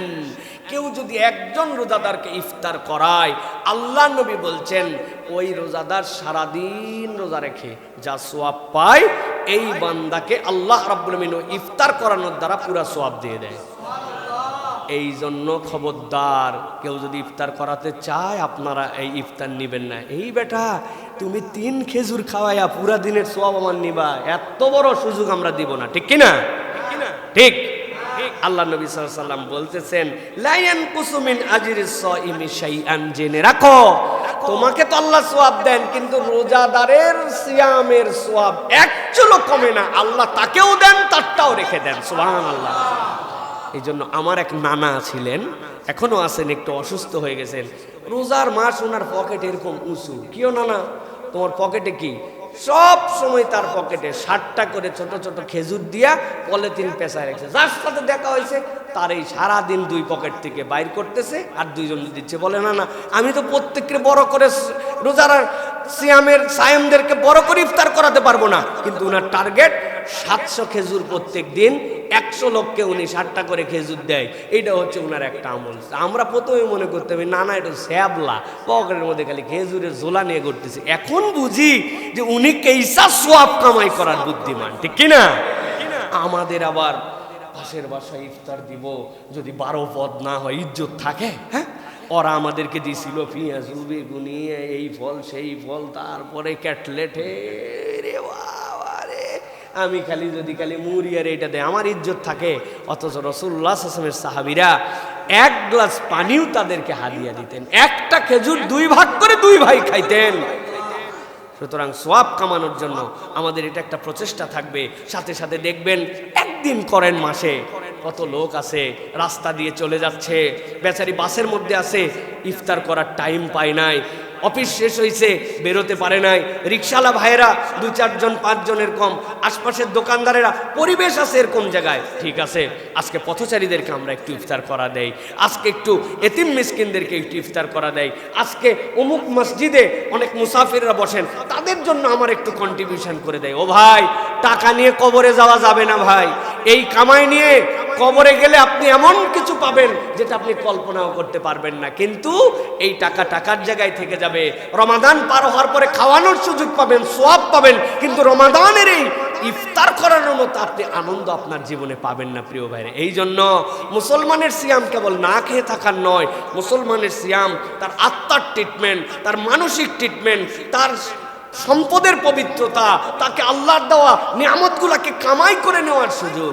এই জন্যই আল্লাহ বলছেন তোমাদের মধ্যে যে আনন্দ চিত্তে এটা গ্রহণ করবে আল্লাহই কেবল জানেন এর দ্বারা তুমি কি পাবে। সুবহানাল্লাহ। তাহলে আমরা অপরকে ইফতার করাবো তো ইনশাআল্লাহ। কোনো আইটেম ডাজেন্ট চ্যালেঞ্জ, আইটেম কোনো চ্যালেঞ্জ না।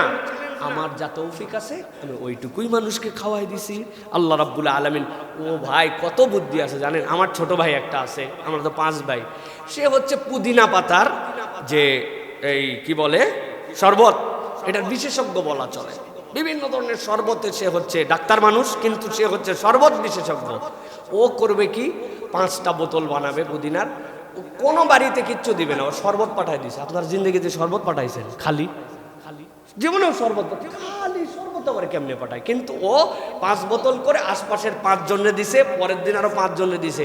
ওর সাথে দেখা হলে বাকিরা বলে ভাই বহুত ইফতার পাইছি ভাই, শরবত ইফতার কেউ দেয় না ভাই, আরেকদিন দিস তো ভাই, কি দিয়ে বানাইছিস ভাই। ওর টার্গেট যে আমি মানুষকে এইভাবে এন্টারটেন করব।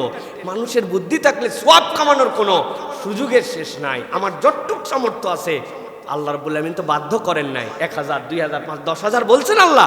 আমার যা তৌফিক আছে, কিন্তু এই রমাদান কামাই করার রমজান, এটা কেবল খাওয়ার মাস নয়, এটা খাওয়ানোর মাস। আমি মানুষকে খাওয়াবো, আল্লাহ আমাকে থক থক করে দিবেন ইনশাআল্লাহ। অতএব এটা আমাদেরকে উদ্যোগ নিতে হবে প্রিয় ভাইরা। এরপরে যেটা বলতে চাই সেটা হচ্ছে রোজাদার কয় প্রকার। রাসূলুল্লাহ সাল্লাল্লাহু আলাইহি ওয়াসাল্লাম আপনার আমার জন্য এটা বলে দিয়ে গেছেন, রোজাদার মূলত দুই প্রকার। রাসূল সাল্লাল্লাহু আলাইহি ওয়াসাল্লাম বলছেন, রুব্বা সাইমিন লাইসা লাহু মিন সিয়ামিহি ইল্লাল জু', এমন কতকগুলা রোজাদার আছে তাদের না খায়া থাকা ছাড়া কোনো কাম নেই, এরা খালি সারা দিন না খায়া থাকছে, এছাড়া তার সিয়ামে কিচ্ছু হয় না। ওয়ারুব্বা কাইমিন, কতক নামাজি আছে, আল্লাহ রাসূল সাল্লাল্লাহু আলাইহি ওয়াসাল্লাম বলেন লাইসা লাহু মিন কিয়ামিহি ইল্লা সাহর, তার কেবলমাত্র দাঁড়ায় থাকা আর সময় ওয়েস্টেজ ছাড়া তার কোনো সালাতই হয় নাই। তাহলে আমরা কি শুধু সময় পার করার নামাজি হব, শুধু কি না খেয়ে থাকা রোজাদার হব? রাসূল সাল্লাল্লাহু আলাইহি ওয়াসাল্লাম বলছেন এটা কেমন? রাসূলুল্লাহ সাল্লাল্লাহু আলাইহি ওয়াসাল্লাম বলছেন, লাইসা সিয়ামু মিনাল আকলি ওয়াশ শুরবি ইন্নামাস সিয়ামু মিনাল লাগওয়ি ওয়ার রাফাস। না খেয়ে থাকা, পিপাসার্ত থাকা, পানি ত্যাগ করা, খাদ্য ত্যাগ করা রোজার কাজ নয়। রোজার কাজ ইন্নামাস সিয়ামু মিনাল লাগওয়ি ওয়ার রাফাস, তুমি পাপাচার থেকে, অনাচার থেকে নিজেকে মুক্ত রেখেছো। অন্তর্বর্তী হিংসা মানে এই অন্তরটা যদি খালি মনে করেন যে সিটি স্ক্যানের মতো স্ক্যান করা যেত, তাহলে কালায় কালায় একবার এই জায়গায় কিচ্ছু দেখা যাইতো না, এমন অন্তর। কিন্তু উনি না খাই আছে, বিরাট অন্তর নিয়ে উমুকের প্রতি হিংসা, তুমুকের প্রতি হিংসা, তারে দেখতে পারে না, তার ভুল তার কাছে বিরাট বড়, তারে ক্ষমা করতে পারে না, কিন্তু উনি আল্লাহর কাছে কাঁদে কাঁদে দোয়া করছে, আল্লাহ তুই আমার জিন্দেগির সকল গুনাহ খাতা মাফ। আপনি পুরা জিন্দেগি আল্লাহর কাছে মাপ চান, আর একটা লোক একটা ভুল আপনার কাছে বলছিল, তার একটা খারাপ দিক আপনার কাছে রাখছিল, ওইটাকে অন্তরের মধ্যে ঢুকায়া মার্কেটিং করে আশপাশের 10 জনকে তার সাথে সম্পৃক্ত করে আপনি মনে করছেন বিরাট আমার সামাজিক স্ট্যাটাস হয়ে গেছে, অথচ আল্লাহর কাছে আমি পুরা জীবনের ক্ষমা চাচ্ছি। সহজ নয়। নবীজি বলতেছেন এই জন্য ইন্নামাস সিয়ামু মিনাল লাগওয়ি ওয়ার রাফাস, তুমি বুঝো, খারাপ ত্যাগ করো, পাপাচার ত্যাগ করো, অন্যায় ত্যাগ করো, ওইটাই মূলত সিয়াম। আল্লাহ তো তোমার না খাওয়াটাকে একটা প্ল্যানিং এর অংশের মধ্যে রেখেছেন, কিন্তু বাকি দায়িত্ব কি দিয়েছেন? চোখ পবিত্র করে ফেলো, কান পবিত্র করে ফেলো, অন্তর পরিষ্কার করে ফেলো, তোমার পা খারাপ পথে যায় না, হাত খারাপ পথে ধরে না, মুখ মিথ্যা গীবত গিল্লা করে না, পরনিন্দা করে না, সামনে একরকম হাসি দাও, পিছনে আরেক রকম মুনাফিকি চরিত্র, না তুমি এটা করো না। এইগুলা ত্যাগ করার নাম সিয়াম। এগুলা ত্যাগ করার নাম কি? এগুলা ত্যাগ করার নাম কি? আর এইগুলা সহ থাকার নাম কি? না খায় থাকা। বলেন, না খায় থাকা। এইগুলো সহ এইটা আপনার জন্য না খায়, এর থেকে আপনার খাওয়া ভালো। কুদা মেসা যেটার দ্বারা কোনো লাভ নাই, আপনি কষ্ট করতেছেন কি মনে করে প্রিয় ভাইরা? আপনার তো দরকার নেই। এই জন্য রাসূলুল্লাহ সাল্লাল্লাহু আলাইহি ওয়াসাল্লাম বলছেন, মান সামা রমাদানান ঈমানান ওয়া ইহতিসাবান গুফিরা লাহু মা তাকাদ্দামা মিন যামবি। কেউ যদি রমাদানের সিয়াম রাখে ঈমানের সাথে, বিশ্বাস না থাকলে কেউ রোজা রাখে? বিশ্বাস আছে আমাদের, ইহতিসাবান, ইহতিসাবের সাথে। আল্লাহ নবী বলতেন গুফিরা লাহু মা তাকাদ্দামা মিন যামবিহি, তার জন্মের পরে বুঝ হওয়ার পরে ফেরেশতা যখন থেকে ডান কাদার বাম কাদের আমলনামা লিখতে শুরু করেছে, সে যদি ঈমানের সাথে বুঝে রোজা রাখে, প্রথম রোজার দিনে আল্লাহ তার আমলনামার যত গুনাহ আছে সব মুছে দিবেন। মা তাকাদ্দামা মিন যামবিহি, যত গুনাহ আছে সব মুছে দিবেন আল্লাহ। কি শর্ত? দুইটা, ঈমান আর ইহতিসাব। ঈমান আছে বলেই তো রোজা রাখে। ইহতিসাব মানে কি? বুঝে বুঝে বিশ্বাসের সাথে হিসাব করে। চাঁদ উঠলো, রোজার সকালবেলা উঠলাম, খাইলাম, তারপরে রোজা রাখলাম, ইফতার করলাম, র্যান্ডম, এরকম না।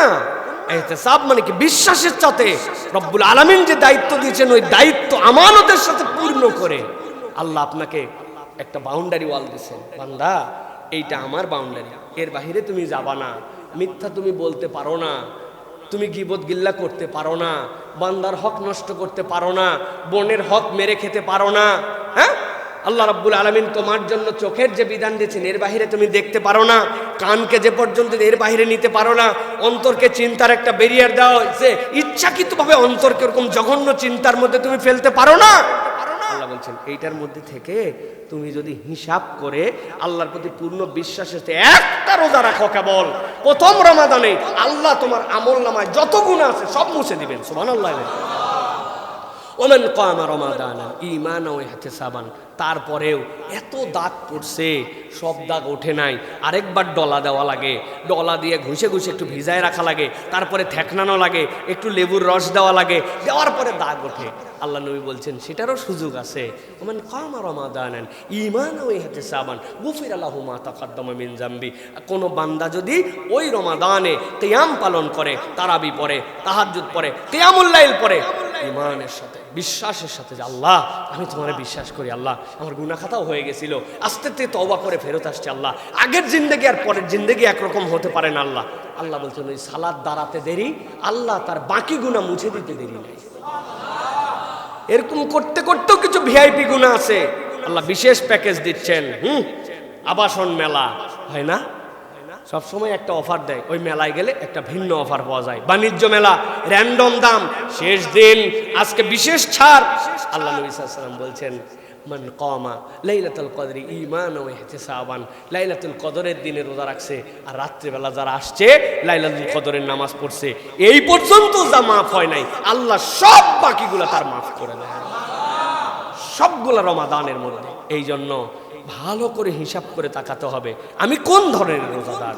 আমি কি রোজাদার র্যান্ডম, না খায় থাকা পাঠি, নামাজ নাই, কালাম নাই, আল্লাহর সাথে সম্পর্ক নাই, কোনো রকম ইয়া নাই, কিচ্ছু না, আমি যেমনি মন চাই এমনি একটা, সবাই রাখতেছে আমিও রাখি, না রাখলে কি। আবার অনেক জায়গায় আদবের সাথে খায়, বেয়াদবি করে না, সামনে কালো কাপড় দিয়ে দেয় যাতে আল্লাহও না দেখে, জনগণও না দেখে, আছে না?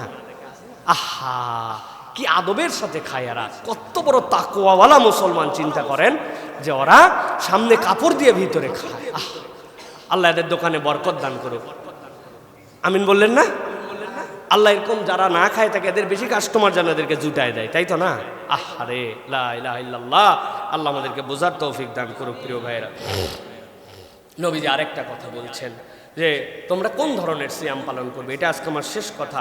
নবী করিম সাল্লাল্লাহু আলাইহি ওয়াসাল্লাম বলছেন মান লাম ইয়াদা কাওলাজ যুর ওয়াল আমালা বিহি ওয়াল জাহলা ফালাইসা লিল্লাহি হাজাতুন আন ইয়াদা তাআমাহু ওয়া শারাবাহু, কেউ যদি মূর্খতা পরিহার করতে না পারে, মুখটাকে যদি ভালো কথায় ব্যবহার করতে না পারে, কাওলাজ যুরি ওয়াল আমালা বিহি, বাজে কথা বাজে কাজ, এটা যদি ছাড়তে না পারে, আল্লাহর কোনো দরকার নাই এই বান্দা রোজা রাখার, এই বান্দা যেন না খায় না থাকে। আল্লাহ নবী বলছেন আল্লাহর কোনো প্রয়োজন নাই, ও মুখ ঠিক করে নাই, ও বাজে কাজ বাদ দেয় নাই, হ্যাঁ, ওর অন্তর নষ্ট অন্তর, ওর মুখ বাজে অন্তর, ও বাজে কথা বলে।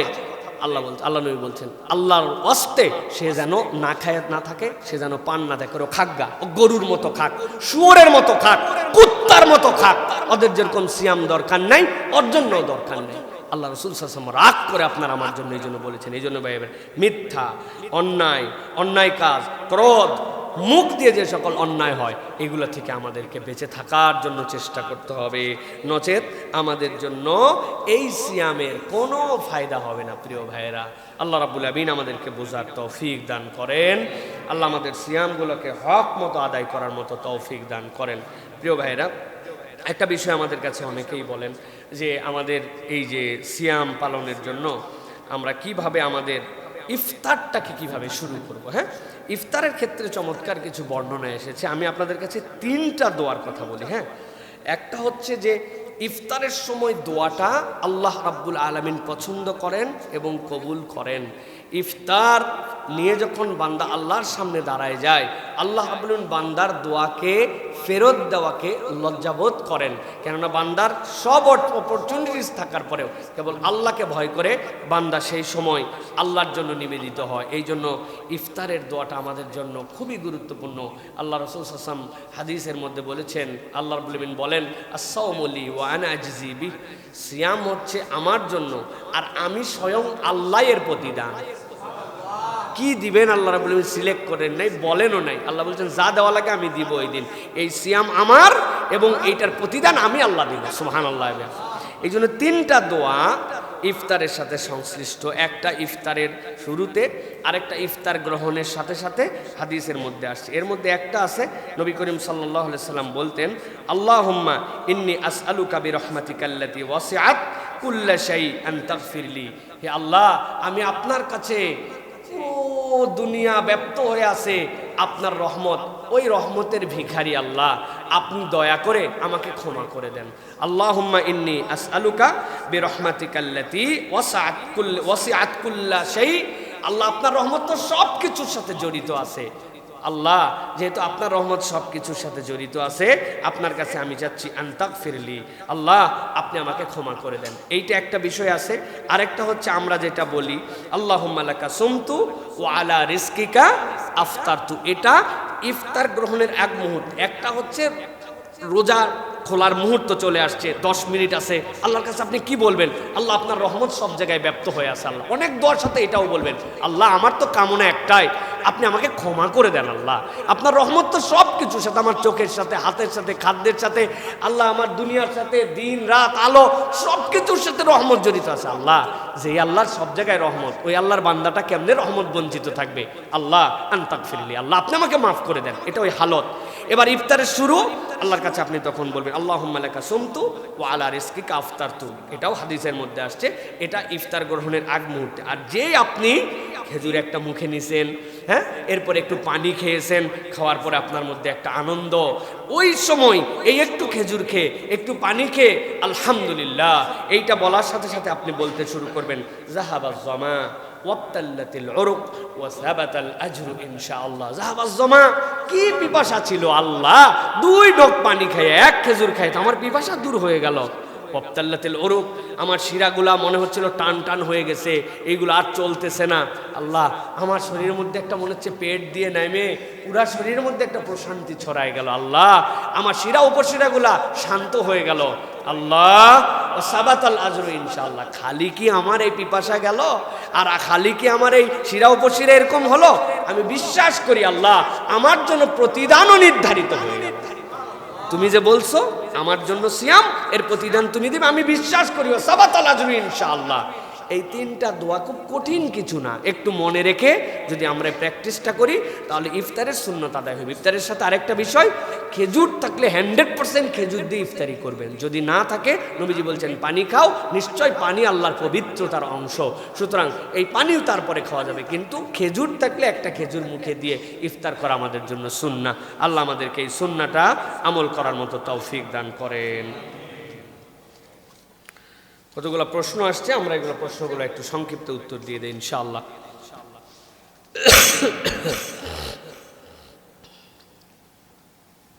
একজন বোন প্রশ্ন করেছেন, তার স্বামী তাকে 3 বার রাগের মাথায় ডিভোর্স দিয়েছে, কিন্তু তালাক বলে নাই, তাহলে কি তালাক হয়ে গেছে? এই তো হচ্ছে কঠিন প্রশ্ন। এই যে কি লাউ আর কি কদু, না লাউ আর কদু মার্কা প্রশ্ন এটা। বোন আসলে বুঝতে পারেন না। প্রিয় ভাইরা, ডিভোর্স মানেই তালাক। হ্যাঁ, তালাকের কেবলমাত্র আমি তোমাকে তালাক দিচ্ছি এরকম শব্দ না, অনেক তালাকের আরো শব্দ আছে। তুমি আমার থেকে বিচ্ছিন্ন হয়ে যাও, তুমি আমার জন্য হারাম হয়ে গেলে, তুমি তোমার বাপ মায়ের কাছে চলে যাও, তুমি আমার কাছে তোমার বাপ মায়ের মতো, এরকম অনেক তালাকের শব্দ আছে। এই জন্য শরীয়তে এই বিষয়গুলো জানার দরকার আছে। সুতরাং কেউ যদি তার স্ত্রীকে বলে ডিভোর্স ডিভোর্স ডিভোর্স, ইংরেজিতে বলছে, ইংরেজিতে বললেও এটা আপনার জন্য তালাক হয়ে যাবে। তারপরেও আমার কাছে, আপনার কাছে নিবেদন, তালাক এবং বিবাহ সংক্রান্ত কোনো মাসলার উত্তর আমরা এইভাবে র্যান্ডম প্রসেস দেই না। মাসলা জানাই, কিন্তু আপনার এই ক্ষেত্রে তালাক হয়েছে কিনা, কখন বলেছিলেন, কোন শব্দে বলেছিলেন, এইটা লিখে মুফতির কাছে আপনাকে দিতে হবে। মুফতি সাহেবের পরে লিখিত আপনাকে আরও কিছু যদি তার সাথে জিজ্ঞাসা থাকে, জিজ্ঞাসা করে লিখিত উত্তর দিবেন। তালাক এবং বিবাহ সংক্রান্ত মাসালা মাসাইল ফতুয়া এগুলো মুখে মুখে হয় না। আপনি শুনলেন, আমি ঢাম করে বলে দিলাম, আগে শুনলাম না, পরে শুনলাম না, পরিবেশ শুনলাম না, তালাক হয়েছে অথবা হয় নাই। যদি তার তালাক হয়ে থাকে, আমি যদি বলে থাকি যে তার তালাক হয় নাই, তাহলে আমার পরিবারে আমার স্ত্রীর সাথে আমার তালাক হয়ে যাওয়ার সম্ভাবনা আছে। এত সেন্সিটিভ মাসালা, কারণ মানুষ যেন এটা নিয়ে হেলা না করে, এই জন্য শরীয়ত এইগুলাতে এত বেশি স্ট্রিক্ট দিয়েছে। সুতরাং তালাক এবং বিবাহ সংক্রান্ত মাসালা স্থানীয় মাদ্রাসা, স্থানীয় যেখানে ফতুয়া দেন ওই সকল মুফতিয়ানে কেরামের কাছে লিখিত দিবেন, লিখিত নেবেন, মুখে মুখে না। সুতরাং আল্লাহ রাব্বুল আমিন আমাদেরকে এই সংক্রান্ত বিষয়গুলো বোঝার জন্য তৌফিক দান করেন। জাকাত ও ফিতরা কেন রমাদানে বেশি গুরুত্ব পায়? প্রিয় ভাইয়েরা, ফিতরা তো রমাদানে গুরুত্ব পাবেই, কারণ ফিতরার মাসালাটাই হচ্ছে রমাদান কেন্দ্রিক। রাসূলুল্লাহ সাল্লাল্লাহু আলাইহি ওয়াসাল্লাম বলেছেন, তোমরা যখন সিয়াম পালন করো, এরপরে অনিচ্ছাকৃত তোমাদের কিছু ভুল হয়ে যায়, রাগ করতে চাইছিলাম না, হয়ে গেছে, মুখ খারাপ করতে চাই নাই, তারপরেও একটা কটু কথা মুখ দিয়ে বেরিয়ে গেছে, আমি দেখতে চাই নাই, তারপরেও গুনাহ হয়ে গেছে, এই টোটাফাটা গুনাহ যেগুলা আল্লাহ রাব্বুল আমিন এই ফিতরাত দ্বারা মূলত বান্দাদের বাকি জিনিসগুলো পবিত্র করে দেন। সাথে সাথে ঈদ যেন সকলে সামগ্রিকভাবে একরকম উৎসবে নিয়ে আসতে পারে। কেউ খাবে কেউ খাবে না তা হবে না, কারো বাড়িতে আনন্দ থাকবে কারো বাড়িতে আনন্দ থাকবে না তা হবে না। এই সামগ্রিকতার জন্য ফিতরা হতে রমাদানের ইবাদত। সুতরাং ফিতরা তো রমাদান আলোচনা হবে। জাকাতের বিষয়টা এরকম, জাকাত রমাদান টু রমাদান ফরজ হয় না। জাকাত আপনার সাহেবে নিসাব, এরপরে যদি আপনি এক চন্দ্র বছর আপনার উপরে পার হয় সেটা ফেব্রুয়ারি টু ফেব্রুয়ারি হতে পারে, বৈশাখ টু বৈশাখ হতে পারে, জুন টু জুন হতে পারে, এটার কোনো ব্যারিয়ার নাই। কিন্তু ইমানদাররা হিসাব রাখার জন্য রমাদানকে প্রায়োরিটি দেয়, যেহেতু রমাদানে দানের সোয়াব আছে, হিসাব রাখা সহজ। এই হিসাবে আমরা জাকাতকে আমরা রমাদান আদায় করি। তবে মনে রাখতে হবে, অনেক ব্যবসায়ী আছেন তার রমাদানেরও 6 মাস আগে জাকাত আদায় করার সময় হয়ে গেছে, ফরজ হয়ে গেছে, কিন্তু উনি ঠেলে ঠেলে আরো 4 মাস পরে রমাদানে আদায় করছেন। এক্ষেত্রে কিন্তু আপনি গুনাহগার হয়ে যাওয়ার সম্ভাবনা আছে। আপনি যদি হিসাবটাই রমাদান তো রমাদান করেন আলহামদুলিল্লাহ, কিন্তু আপনার যেই সার্কেলে আপনার জন্য ফরজ হবে বিধান, সেই সার্কেল মেনটেন করতে হবে। তবে রমাদানে আলাদাভাবে এটা হিসাব করে এই সময় আদায় করা, এটা ইমানদারদের তবিয়ত, আজকের না, এটা আদি যুগ থেকে ইমানদারে প্র্যাকটিস করতেছেন। আল্লাহ আমাদের সম্পদগুলোকে আল্লাহর জন্য যতটুকু দিয়ে দেওয়ার কথা এটা দেওয়ার মতো তৌফিক দান করে দেন। রমাদান আমাদের সামাজিক ও মানবিক জীবনে কি প্রভাব ফেলে? প্রিয় ভাইরা, চমৎকার একটা প্রশ্ন একজন করেছেন। আমি আপনাদের কাছে সংক্ষিপ্তভাবে 6টা পয়েন্টের কথা বলি, রমাদান আমাদের জীবনে কি প্রভাব ফেলে। দেখেন, 1 নম্বর, আমাদের রমাদান আত্মার জন্য তাকওয়ার বিপ্লব। রমাদান ছাড়া আমাদের আত্মাকে তাকওয়ার বিপ্লব কেউ এনে দিতে পারে না। আল্লাহ রাব্বুল আমিন এটা ওয়ার্কশপের মধ্যে ঢুকাই দিয়েছেন যে এই বান্দা কিছু না কিছু হলেও তার জন্য পরিবর্তন করে বের হবে। সুবহানাল্লাহ বিহাম। এই জন্য আমরা বলবো প্রিয় ভাইরা, গুনাহের যে আসক্তি এইটা ঝেড়ে নতুন একটা জীবনের শপথ চ্যালেঞ্জ হিসাবে নিয়ে এই রমাদানকে আমাদের বাস্তবায়ন করতে হবে। 2 নম্বর যেটা বলবো, কোরআন কেন্দ্রিক পরিবার গঠন। শাহরু রমাদান আল্লাযী উনজিলা ফীহিল কোরআন, সব আছে ভাই, কিন্তু আমাদের পরিবারে একটা জিনিস নাই, এই 1%ও নাই। 10 মিনিট আমরা মিলে কোরআনের হালাকা করি, ছেলে মেয়ে স্ত্রী, 10 মিনিট একটুখানি কোরআন থেকে একটু পড়লাম, কোরআনের 4টা আয়াতের অনুবাদ করলাম, আচ্ছা কিচ্ছু পড়লাম না, আলাম তারা, এই সূরাটার অর্থটা আজকে আমরা পরিবার নিয়ে বসলাম, কত কিছু করি, কিন্তু আমাদের এইটা নাই। এই জন্য কোরআনকে পারিবারিকভাবে গ্রহণ করার এটা অন্যতম একটা প্রভাব আমাদের জন্য, যেহেতু আল্লাহ কোরআনকে এই মাসে অবতীর্ণ করেছেন। এই জন্য পরিবারে 15 মিনিট সময় দেওয়া, বাচ্চা কাচ্চাকে কিছু হিফজ করানো, নিজে একটা নতুন সূরা হিফজ করা, এটা একটা টার্গেট করতে হবে প্রিয় ভাইরা। 3 নম্বর যেটা বলবো, দোয়ার শক্তি। তকদির বদলানোর সুযোগ হচ্ছে রমাদান। দোয়া এমন শক্তিশালী, ওই সাহারির সময় দোয়া, শেষ রাত্রের দোয়া, ইফতারের সময় দোয়া, ইফতার করতে করতে দোয়া, তকদির পরিবর্তন করার জন্য এটা একটা এমন প্রভাব পারিবারিক এবং সামাজিক জীবনে, যেটা অন্য কোনো জায়গায় আপনি এইভাবে পাবেন না। 4 নম্বরে যেটা বলবো, শবে কদর জীবনের মোড় ঘোরানোর এক পথ। আমাদের জীবনে শবে কদর একটা রাত্রে আসে, রমাদানে সেটা আসে। আপনি যদি এটাকে হেলায় ফেলায় র্যান্ডম যেরকম সেরকম করলে আসলে পাইলাম এরকম মুডে না, বরং এইটা আমার জীবন পরিবর্তন করবে, এরকম একটা আপনার জন্য 83 বছরের বেশি এক রাত আমাকে গেইনার করে জাহান্নাম থেকে ডাইরেক্ট জান্নাতের মুখে নিয়ে আসবে, এইটার জন্য আর অন্য কোনো কিছুর কেউ ইম্প্যাক্ট ফেলতে পারে না। এটা আপনার পরিবারে, আমাদের সমাজে প্রভাব ফেলতে পারে। 5 নম্বর যেটা বলবো, রোজা বনাম সোশ্যাল মিডিয়ার যে আমাদের জন্য একটা এখন ফিতনা, এখান থেকে বেঁচে থাকার জন্য রমাদান ছাড়া আমাদের আর কোনো উপায় নেই। সোশ্যাল মিডিয়া, ইউটিউব, এই যে হারাম কন্টেন্ট দেখা, কিভাবে আপনি বাঁচবেন? সব সময় আপনাদের সাথে রমাদান আপনাকে বলছে তুমি না চোখ দিয়ে এটা দেখতে পারবা না, কান দিয়ে দেখতে পারবা না, তুমি এখন ওয়ার্কশপের মধ্যে আছে, তুমি তোমার ইচ্ছাই নাই, অতএব তুমি এই জায়গাতে এখন যা ইচ্ছা তাই করবে, সুযোগ নাই। এটার থেকে বাঁচার জন্য এর থেকে বড় উপায় নাই, আপনাকে এখান থেকে চেষ্টা করতে হবে। 6 নম্বর বলবো, রমাদান দানশীলতার বিপ্লব। রমাদান আপনাকে টার্গেটের মধ্যে নিয়ে আসতে হবে। একটা মানুষ আপনার কাছ থেকে খালি হাতে ফেরত যাবে না। আপনার কোটের পকেটে, জামার পকেটে, বুক পকেটে, আপনি যেটা পড়েন সব পকেটে কিছু 1 টাকা, 2 টাকা, 5 টাকা, 10 টাকার খুচরা নোট থাকবে। কেউ চাইবে কাউকে খালি হাতে ফেরত দেওয়া যাবে না। ও হুজুর, ওই ফকিরই আমার মহল্লায় থাকে, প্রত্যেক দিন ওইটাই চায়। আপনি দিনে কয়বার খান? তো আপনার কাছে 5 বার চাইলে আপনার সমস্যা কোথায়? আপনি আপনার আল্লাহর জন্য যতটুক আছে ততটুক দিবেন। আপনি তো দিচ্ছেন উপর থেকে পাওয়ার জন্য। ইরহাম্মান ফিস সামা, দুনিয়ার উপরে দয়া করো, আসমানওয়ালা তোমার প্রতি দয়া করবে। আমি তো দয়া পাওয়ার জন্য এটা দিচ্ছি। অতএব কেউ ফিরবে না খালি হাতে। এটা রমাদানের একটা গুড ইম্প্যাক্ট আমাদের জীবনে প্রিয় ভাইরা।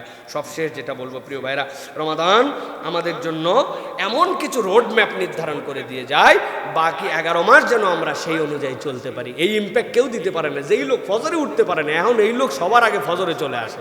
কি হ্যাঁ, যেই লোক নামাজের জামাত মিস করে সেই লোক তারাবি পুরাটা পড়ে। তো এই যে ইম্প্যাক্টটা ফেললো, এটাকে ধারণ করে এই রোড ম্যাপ অনুযায়ী আমাদের চলা, এটা হচ্ছে রমাদান আমাদের জীবনে ইম্প্যাক্ট ফেলে প্রিয় ভাইরা। এই জন্য মানবিকভাবে আমরা দানশীল হই, শারীরিকভাবে আমরা সক্ষম এবং ফিট হই, আত্মিকভাবে আমরা পবিত্র হই, পারিবারিকভাবে আমরা একটা গোছানো সংসার লিড করতে শিখি, এবং আমাদের একটা রোড ম্যাপ থাকে। রমাদান এইভাবে আমাদের ইম্প্যাক্ট ফেলে। শুধু এটা বুঝে সুঝে একটু গাইড করে চলতে হবে। ওই যে বললাম, আমি কি আলোর দিকে চলছি না অন্ধকারের দিকে? আজকের আলোচ্য বিষয় কিন্তু এইটা। আপনি তো ভেবে নিতে হবে বাড়িতে যে আমার রমাদান আমার জন্য কিভাবে আমাকে গাইড করছে। আল্লাহ আমাদেরকে সঠিকভাবে পালন করার তৌফিক দান করেন। রোজা অবস্থায় স্ত্রীকে নিয়ে ঘুরতে যাওয়া যাবে কিনা প্রিয় ভাইরা? মাশাআল্লাহ, রোজা অবস্থায় স্ত্রীকে নিয়ে অবশ্যই ঘুরতে যাওয়া যাবে। যদি কোনো প্রয়োজন থাকে আপনি যাবেন। আপনার স্ত্রী তো আপনার জন্য হালাল। আল্লাহ রাব্বুল আলামিন বলেছেন রোজা অবস্থাতে স্ত্রীর সাথে মেলামেশা করা যাবে না। এইটা আপনার জন্য হারাম, অথবা কাম উদ্বেগ হয় এরকম কোনো কাজ আপনি করতে পারবেন না। কিন্তু স্ত্রীর সাথে ঘুরতে যে কোনো প্রয়োজন পড়ছে, আপনি সেখানে ঘুরতে যাবেন, এটাতে কোনো ব্যারিয়ার নাই। তবে মনে রাখতে হবে, ঘোরার জন্য আরও বহু সময় পাওয়া যাবে, বিনোদনের জন্য অনেক সময় পাওয়া যাবে, কিন্তু রমাদানের প্রত্যেকটা সেকেন্ড, প্রত্যেকটা মুহূর্ত আর পাওয়া যাবে না। সুতরাং স্ত্রীকে নিয়ে এমন ঘোরেন যে এই ঘোরাটাও এবাদতের মতো ঘোরা হয়, যেই ঘোরাটা একটা খুব পজিটিভ ইম্প্যাক্ট হয়। স্ত্রীর ঈদের পোশাক কেনার জন্য 15 রমজান থেকে আপনারা দুইজন ঘোরানি শুরু করছেন। ও রে বাবারে, কি এর তারাবি, কি এর এশা, কি এর কি। এক বোতল আসার পরে বলে আজকে কোনো ইফতার করার সময় পাই নাই, 1 বোতল পানি খাই আসি। আগে গেছে 3 ঘন্টা, পরে গেছে 3 ঘন্টা, এখনো জামাটা চয়েস করতে পারি নাই। চিন্তা করছেন, এই ঘোড়া যদি হয়, আল্লাহ আপনাকে হেদায়েত দান করে, এই ঘোড়ার আপনার দরকার নাই। তাছাড়া এই ঘোড়ার প্রশ্ন এখন কোত্থেকে আসলো? আমার মনে হচ্ছে এটা বাজার করার জন্য ঘোড়া, ঠিক নেই ভাই? হ্যাঁ, এখন স্ত্রী আবার এটা শুনলে যদি মেজাজ খারাপ হয় হুজুরের প্রতি, তাহলে কিন্তু আবার ভয়ঙ্কর ব্যাপার হয়। মা বোনেরা, এই যে আমরা শরীয়তকে ইচ্ছা মতো ব্যবহার করতেছি, এইটা যেন না হয়। আল্লাহ আমাদের সকলকে বোঝার তৌফিক দান করেন। বাংলাদেশের নাগরিক হিসাবে 21শে ফেব্রুয়ারিতে করণীয় কি? প্রিয় ভাইরা, আমরা জানি যে আমাদের একটা ভাষা, যে ভাষাটা আল্লাহ রাব্বুল আলামিনের দান আমাদের জন্য। আল্লাহ রাব্বুল আলামিন কোরআনুল কারীমের মধ্যে বলেছেন, এমন কোনো পয়গম্বর প্রেরণ করেন নাই যাদেরকে তার ভাষা দিয়ে আল্লাহ রাব্বুল আলামিন তার উম্মতের জন্য প্রেরণ করেন নাই। সুতরাং আমরা বিশ্বাস করি, নাম জানি না, কিন্তু আমাদের বাংলা যেহেতু একটা পুরাতন ভাষা, এই ভাষাতেও কোনো পয়গম্বর আসছেন এবং তিনি এই বাংলাতে কথা বলে কোনো একটা জনপদে এই দাওয়াত পৌঁছিয়েছেন। সুতরাং আমার ওস্তাদ আব্দুল্লাহ জাহাঙ্গীর রাহিমাহুল্লাহর কথা অনুযায়ী আমি বলতে চাই, ভাষার কোনো ধর্ম নাই, ধর্মীয় ভাষা আছে। সব ভাষা আল্লাহর, কিন্তু ধর্মীয় কতগুলো ভাষা আছে। মুসলমানদের ধর্মীয় ভাষা আরবি, ইহুদিদের ধর্মীয় ভাষা হিব্রু, ইব্রানি আরেকজনের ভাষা, সংস্কৃত হিন্দুদের। কিন্তু ধর্মীয় ভাষা থাকলেও ভাষার কোনো ধর্ম নাই। সেই হিসাবে আমাদের এই ভাষার জন্য যারা প্রাণ দিয়েছেন, আমাদের উপর যারা চাপিয়ে দিতে চেয়েছিলেন যে যেটা আমাদের ভাষা না সেটাই রাষ্ট্রীয় ভাষা হোক, আমরা তাদের জন্য দোয়া করব। আল্লাহ রাব্বুল আলামিন তাদের এই নিজেদের অধিকার আদায়ের জন্য যে লিপ্ত হওয়া, এই জন্য আল্লাহ রাব্বুল আলামিনের জন্য মৃত্যুকে যেন শাহাদাতের মৃত্যু হিসাবে কবুল করে নেন। আর 2 নম্বর আমাদের দায়িত্ব, আমরা বাংলা ভাষার চর্চা করব সুন্দরভাবে। এর দ্বারা ইসলামী সাহিত্য, এর দ্বারা ইসলামের প্রসার, এই বিষয়গুলো আমাদের যেন সৌন্দর্যমণ্ডিত আমরা উপস্থাপন করতে পারি, সেইটা আমাদের চেষ্টা করতে হবে। তৃতীয়ত, পরহেজ করার মতো কতগুলো বিষয় আছে। কোনো জায়গায় কোনো বেদিতে ফুল দেওয়ার মধ্যে ওই মাইয়েরদের কোনো উপকার হয় না, মোমবাতি জ্বালানোর মধ্যে ওই মাইয়েরদের উপকার হয় না। একে আমরা বাংলা ভাষার কথা বলতেছি, এটার সাথে বাংলা জড়িত, তাহলে আপনি মুসলমানিত্ব আপাতত একটু থামায় রাখলেন, যদি এটা থামানোর বিষয় নয়, আগেই মুসলমানিত্ব। কিন্তু যারা খুব বেশি আধুনিক তাদেরকেও বলবো, কোনো বাঙালি সংস্কৃতির সাথেও তো এইটা নাই। ফুল দেওয়া এটা কাদের সংস্কৃতি? এটা কি আমাদের সংস্কৃতি নাকি? এটা আমাদের চর্চার মধ্যে নেই। মোমবাতি জ্বালানো কি আমাদের সংস্কৃতি নাকি? এটা বাঙালির সংস্কৃতির মধ্যে না। তাহলে যারা বাংলা ভাষার জন্য প্রাণ দিলেন তাদের জন্য কি করব আমরা? আমাদের ইমানি দায়িত্ব যেটা, সেইটা আমরা করার জন্য চেষ্টা করব। বিজাতীয় সংস্কৃতিকে আমরা ত্যাগ করার জন্য চেষ্টা করব। আল্লাহ আমাদেরকে বোঝার তৌফিক দান করেন। আর সর্ব জায়গায় বাংলাকে চালু করার জন্য আপনাদের চেষ্টা করতে হবে। মুখে মুখে বলবেন এইটা, আর এমন স্টাইল করে ইংরেজি মারবেন ফাঁকে ফাঁকে, যে এইটা না বাংলা না ইংরেজি, এর নাম বাংলিশ, এইরকম কোনো কিছু আসলে আমাদের যারা বলে তাদের দ্বারা এই বাংলাকে শ্রদ্ধা করা হয় না। সুন্দরভাবে বাংলা বলা, বাংলার চর্চা করা, এটাও আমাদের জন্য গুরুত্বপূর্ণ। আশা করি যে আমাদের যারা শহীদ হয়েছেন আল্লাহ রাব্বুল আমিন তাদেরকে মাফ করে দিবেন এবং তাদের জন্য যা করণীয় সেটি আমরা করার জন্য চেষ্টা করব ইনশাআল্লাহ। রমজান মাসে শয়তান বন্দী থাকে, তাহলে আমার জিজ্ঞাসা, মানুষ খারাপ কাজ করে কিভাবে? খুব গুরুত্বপূর্ণ জিজ্ঞাসা প্রিয় ভাইরা। রাসূলুল্লাহ সাল্লাল্লাহু আলাইহি ওয়াসাল্লাম আমাদের জন্য বলে দিয়ে গিয়েছেন যে আল্লাহ রাব্বুল আলামিন যখন রমাদান আসে, ফুতিহাত আবওয়াবুল জান্নাহ, জান্নাতের দরজা খুলে যায়, ওয়া গুল্লিকাত আবওয়াবুল জাহিম, জাহিমের দরজা, জাহান্নামের দরজাকে বন্ধ করে দেওয়া হয়। আর রাসূলুল্লাহ সাল্লাল্লাহু আলাইহি ওয়াসাল্লাম বলছেন, আর মারদুদ শয়তান যেটা, হ্যাঁ, এই মারদুদ শয়তানকে আল্লাহ রাব্বুল আলামিন আটকায় রাখেন। এখন কথা হচ্ছে শয়তান আটকানো, তাহলে আমরা শয়তানি করি কেমনে? এইটা নিয়ে ওলামায়ে কেরাম চমৎকার কিছু উত্তর দিয়েছেন। এর প্রথম কথা হচ্ছে প্রিয় ভাইরা, একটা সাইকেল আপনি চলাতে শুরু করেছেন, এরপরে প্যাডেল করে একবারে বন্ধ করে দিয়েছেন, থেমে গেছে, আপনার প্যাডেল থেমে গেছে, কিন্তু আপনার চাকা ঘোরা কিন্তু বন্ধ হয় না। খেয়াল করছেন আপনি? আপনার চাকা ঘোরা কিন্তু তৎক্ষণাৎ বন্ধ হয়ে যায় না। এটা উদাহরণ দাও এরকম, মারদুদকে আল্লাহ রাব্বুল আমিন আটকান, কিন্তু মানুষ যে 11 মাসের শয়তানিটা তার মধ্যে থাকে, মানুষ তো কেবল শয়তানের প্ররোচনায় একমাত্র শয়তানি করে না, তার নফসের প্ররোচনায় করে। তারপরে খান্নাস যে একটা মানুষের মধ্যে থেকে তাদের সহবতের কারণে সে করে। এই যে কোনোদিন কোনো শয়তান এসে আপনাকে বলে নাই বিড়ি টান, বরং আপনার শয়তানরূপী বন্ধু বিড়ি টানতো, তার সাথে গন্ধ শুনতে শুনতে আপনি বিড়িখোর হয়েছেন। এখন ওই বিড়িখোর বন্ধু তো তারাবির পরেও বিড়ি মারে, তো শয়তান নাই তাই কি হবে? তো মানবরূপী শয়তান রয়ে গেছে, ঠিক কি না? এই জন্য প্রিয় ভাইরা, এই শয়তান যেটা আমরা শয়তানি করি সেটা তার ক্রিয়াটা আমাদের প্রতি ক্রিয়াশীল থাকে। দ্বিতীয় উত্তর হচ্ছে, নবী করিম সাল্লাল্লাহু আলাইহি ওয়াসাল্লাম সব শয়তান বন্দী হয় এটা বলেন নাই, তিনি মারদুদ বলেছেন। এই যেটা মারিদ বলেছেন, মারিদ, এই মারিদ মানে কি? মারিদ মানে বিদ্রোহী, মারিদ মানে কি? মারিদ মানে অবাধ্য, উদ্ধত। শয়তানেরও অনেকগুলা গ্রেড আছে। আল্লাহ নবী মারিদ শয়তানের কথা বলেছেন যে চূড়ান্ত উদ্ধত, চূড়ান্ত বেয়াদব, নতুন নতুন প্রজেক্ট মানুষের মধ্যে ফেলে শয়তানি করায়। এই শয়তানকে আল্লাহ রাব্বুল আমিন কবজ করে রাখেন। সুতরাং নতুন কোন শয়তানি সে আর উৎপাদন করে তার চেলা চামুন্ডার কাছে দিতে পারে না। কিন্তু সব শয়তান বন্দী হয় না, তার কিছু শয়তান আছে যারা মানুষকে ওয়াসওয়াসা দিতে থাকে। 3 নম্বরে ইমাম কুরতুবী রাহমাতুল্লাহ আলাইহি বলেছেন যে আল্লাহ রাব্বুল আলামিন শয়তানকে বন্দী রাখেন। এর ব্যাখ্যা কি? এর ব্যাখ্যা হচ্ছে ইমাম কুরতুবীর মতামত অনুযায়ী যে যেই বান্দারা সিয়ামের যে সকল দায়িত্ব আল্লাহ রাব্বুল আলামিন পালন করতে দিয়েছেন ওইগুলা পালন করে, শয়তান তার প্রতিক্রিয়া করতে পারে না। এখন আপনার দায়িত্ব স্কুলের মধ্যে ঢোকা, মনোযোগ নিয়ে বসা, স্যার যেটা বলে ওইটা শোনা, ওই সময় ডানে বামে না তাকানো আপনার জন্য দায়িত্ব। আপনি স্কুলেও ঠিক মতো আসেন নাই, আপনি ক্লাসেও ঠিক মতো উপস্থিত নাই, আপনি স্যারের কথাও ঠিক মতো শোনেন না, কিন্তু বলতেছেন আপনি ওই অঙ্ক পারলাম না কেন, অঙ্ক পারলাম না কেন যদি বলেন, তাহলে আপনার বাকি সব কিছুর হিসাব মিলান লাগবে। ঠিক একই রকম ইমাম কুরতুবী বলতেছেন আল্লাহ চোখের, কানের, অন্তরের রোজা যেভাবে পালন করতে বলেছেন, কোনো বান্দা যদি পালন করে শয়তান তার প্রতি আর ক্রিয়া করতে পারে না।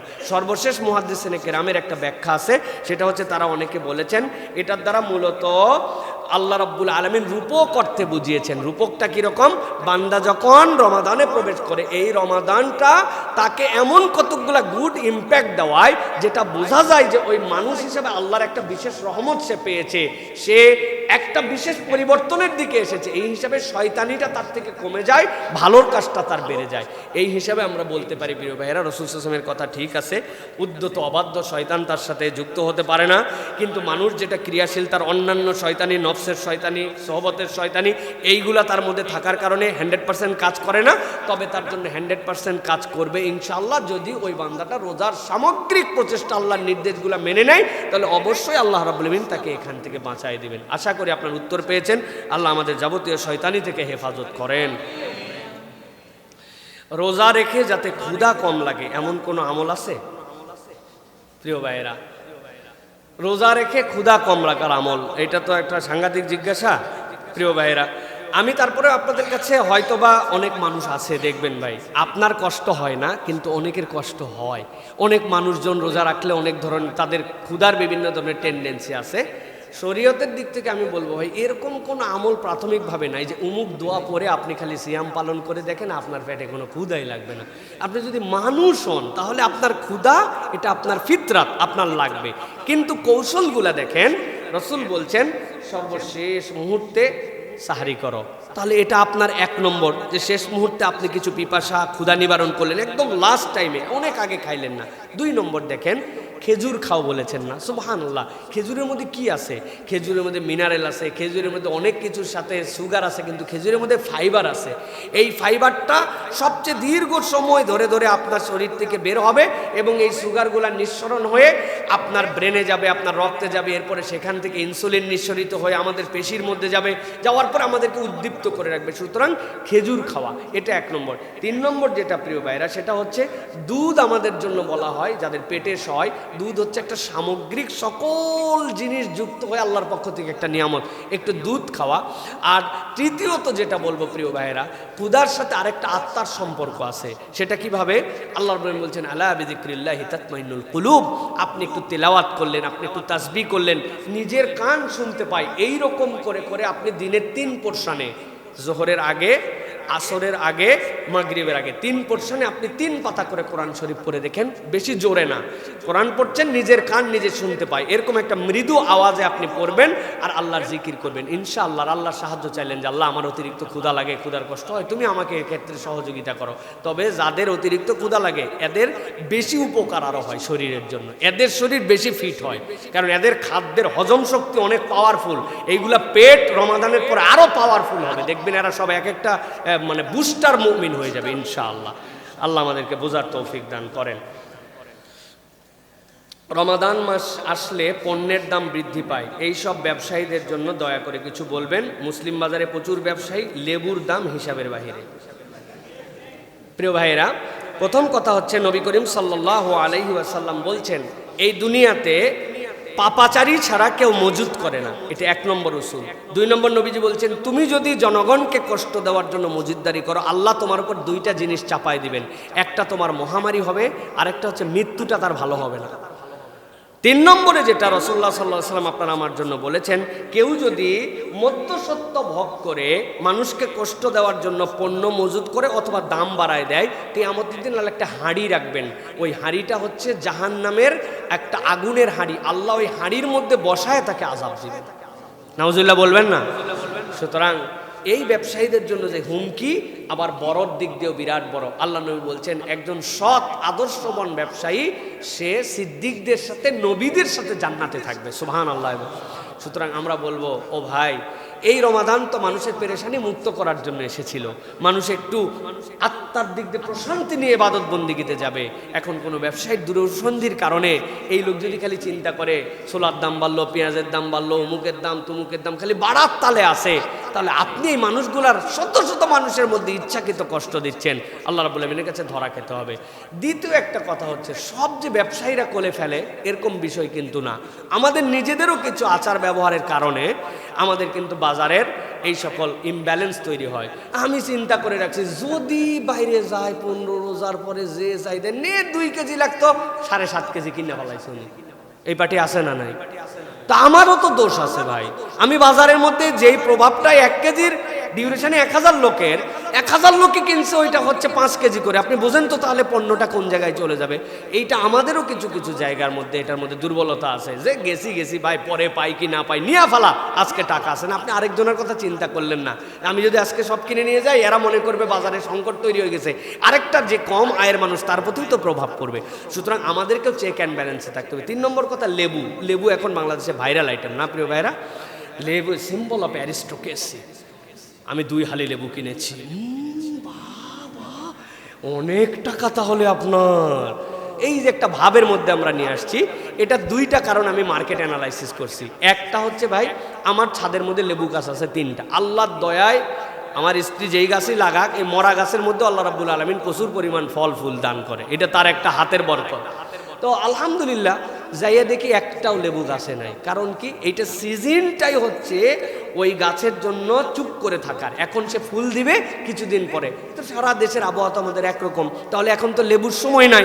এখন কেউ যারা লেবু আবাদ করছেন, ওই লেবুর চাহিদাটা আমাদের বেশি হয়ে গেছে, লেবু লাগবে, লেবু খেতে হবে। সুতরাং তারাই যে একমাত্র দাম বাড়াইছে এরকম নাই, পণ্যের সংকট, আমি বেশি কিনতেছি, তারা দাম বাড়াই দিচ্ছেন। এটা হচ্ছে একটা আইটেম, যেহেতু আমাদের আবাদের সময়। 2 নম্বর কথা ভাই, লেবু ছাড়া কি আমাদের ইফতার হওয়া সম্ভব কি সম্ভব না? সিরিয়াসলি সম্ভব। তো আমি লেবু খাইলাম না ভাই, কি সমস্যা ভাই? আমি নিয়ত করছি একটা লেবু কিনবো, আমার আরেকটা ভাই একটা কিনুক, হোক 70 টাকা, সে 10 টাকা দিয়ে তো কিনতে পারবে, কিন্তু সেও একটা খাক আমিও একটা খাই না। আমি লেবু বাইসে বাইসে বড় বড় নিয়ে 3 হালি নেওয়ার কথা, পরে 5 হালি নিয়ে মুলামুলি করে 10 টাকা কম দেয়, আমি মনে করলাম গেইনার, পুরা রোজার লেবু আমার ফ্রিজের মধ্যে ঢুকে গেল। হয় না তো প্রিয় ভাইরা, আপনি একচাটিয়া খালি দোষ দিচ্ছেন একদিক থেকে। আমরা লেবু খাওয়া যদি বন্ধ করি, আমরা যদি কেনার ক্ষেত্রে এটা কেউ নাই ভাই, বলা সহজ, বিশ্বাস করেন। আমি সাইফুল্লাহ দেখে চিন্তা করে আবার কালকে আরেকটা নিতে আসবো, থাক আমি ওয়াশ করে গেছি একটার কথা আমি 4টা নেই। আমাদের মনের অবস্থা এরকম হয়ে গেছে প্রিয় ভাইরা। সুতরাং আমি ব্যবসায়ীদের জন্য বলবো, আল্লাহর ওয়াস্তে রোজাদাররা কষ্ট পায় এরকম কিছু করেন না ভাই। ওই কামাই নিয়ে কবরে যাওয়া যাবে না, একটু দিলটা বড় করে দিয়ে দেন মানুষের জন্য, যে দিলাম একটু কম দামে দিলাম একটু। আর আমরা যারা আল্লাহর সামর্থ্য আছে, চিন্তা করেন আমার পাশের আরেকজনের বাজারটা আমি করে দিতে পারি না, এই রোজায় একটা বাজার একজনকে করে দিব। আমি গোস্ত কিনছি 2.5 কেজি 2 কেজি, আহারে ওই ব্যক্তি 700 টাকা 750 টাকায় কেমনে গোস্ত কিনবে? যা, আমার কামাই থেকে আমি 5টা ভাইরে টার্গেট করছি, 5 কেজি 5 বাড়িতে গোস্ত পাঠাই দিলাম। দেখেন না আল্লাহ আপনার জন্য 12 মাসের জন্য কি পাঠায়। সুতরাং আমার সহমর্মিতার মাস রমাদান, ব্যবসায়ীদেরকে সহমর্মী হতে হবে, আমাদেরকে চেক অ্যান্ড ব্যালেন্স করে চলতে হবে। একদম উদাম পাদাম কিনেন না, একটু খাওয়ার মাত্রাটা কমানোর জন্য চেষ্টা করি। আল্লাহ আমাদেরকে বোঝার তৌফিক দান করুন। রমজানের শেষ দশকের বিশেষ আমলগুলো কি কি এটা পরে বলবো, এটা আজকের প্রশ্ন এটা ইনশাআল্লাহ। হাযা মা ইনদু ওয়াল ইলমু ইনদাল্লাহ, সুবহানাকাল্লাহুম্মা বিহামদিকা আশহাদু আল্লা ইলাহা ইল্লা আনতা আস্তাগফিরুকা ওয়া আতুবু ইলাইক। আসসালামু আলাইকুম ওয়া রাহমাতুল্লাহি ওয়া বারাকাতুহু।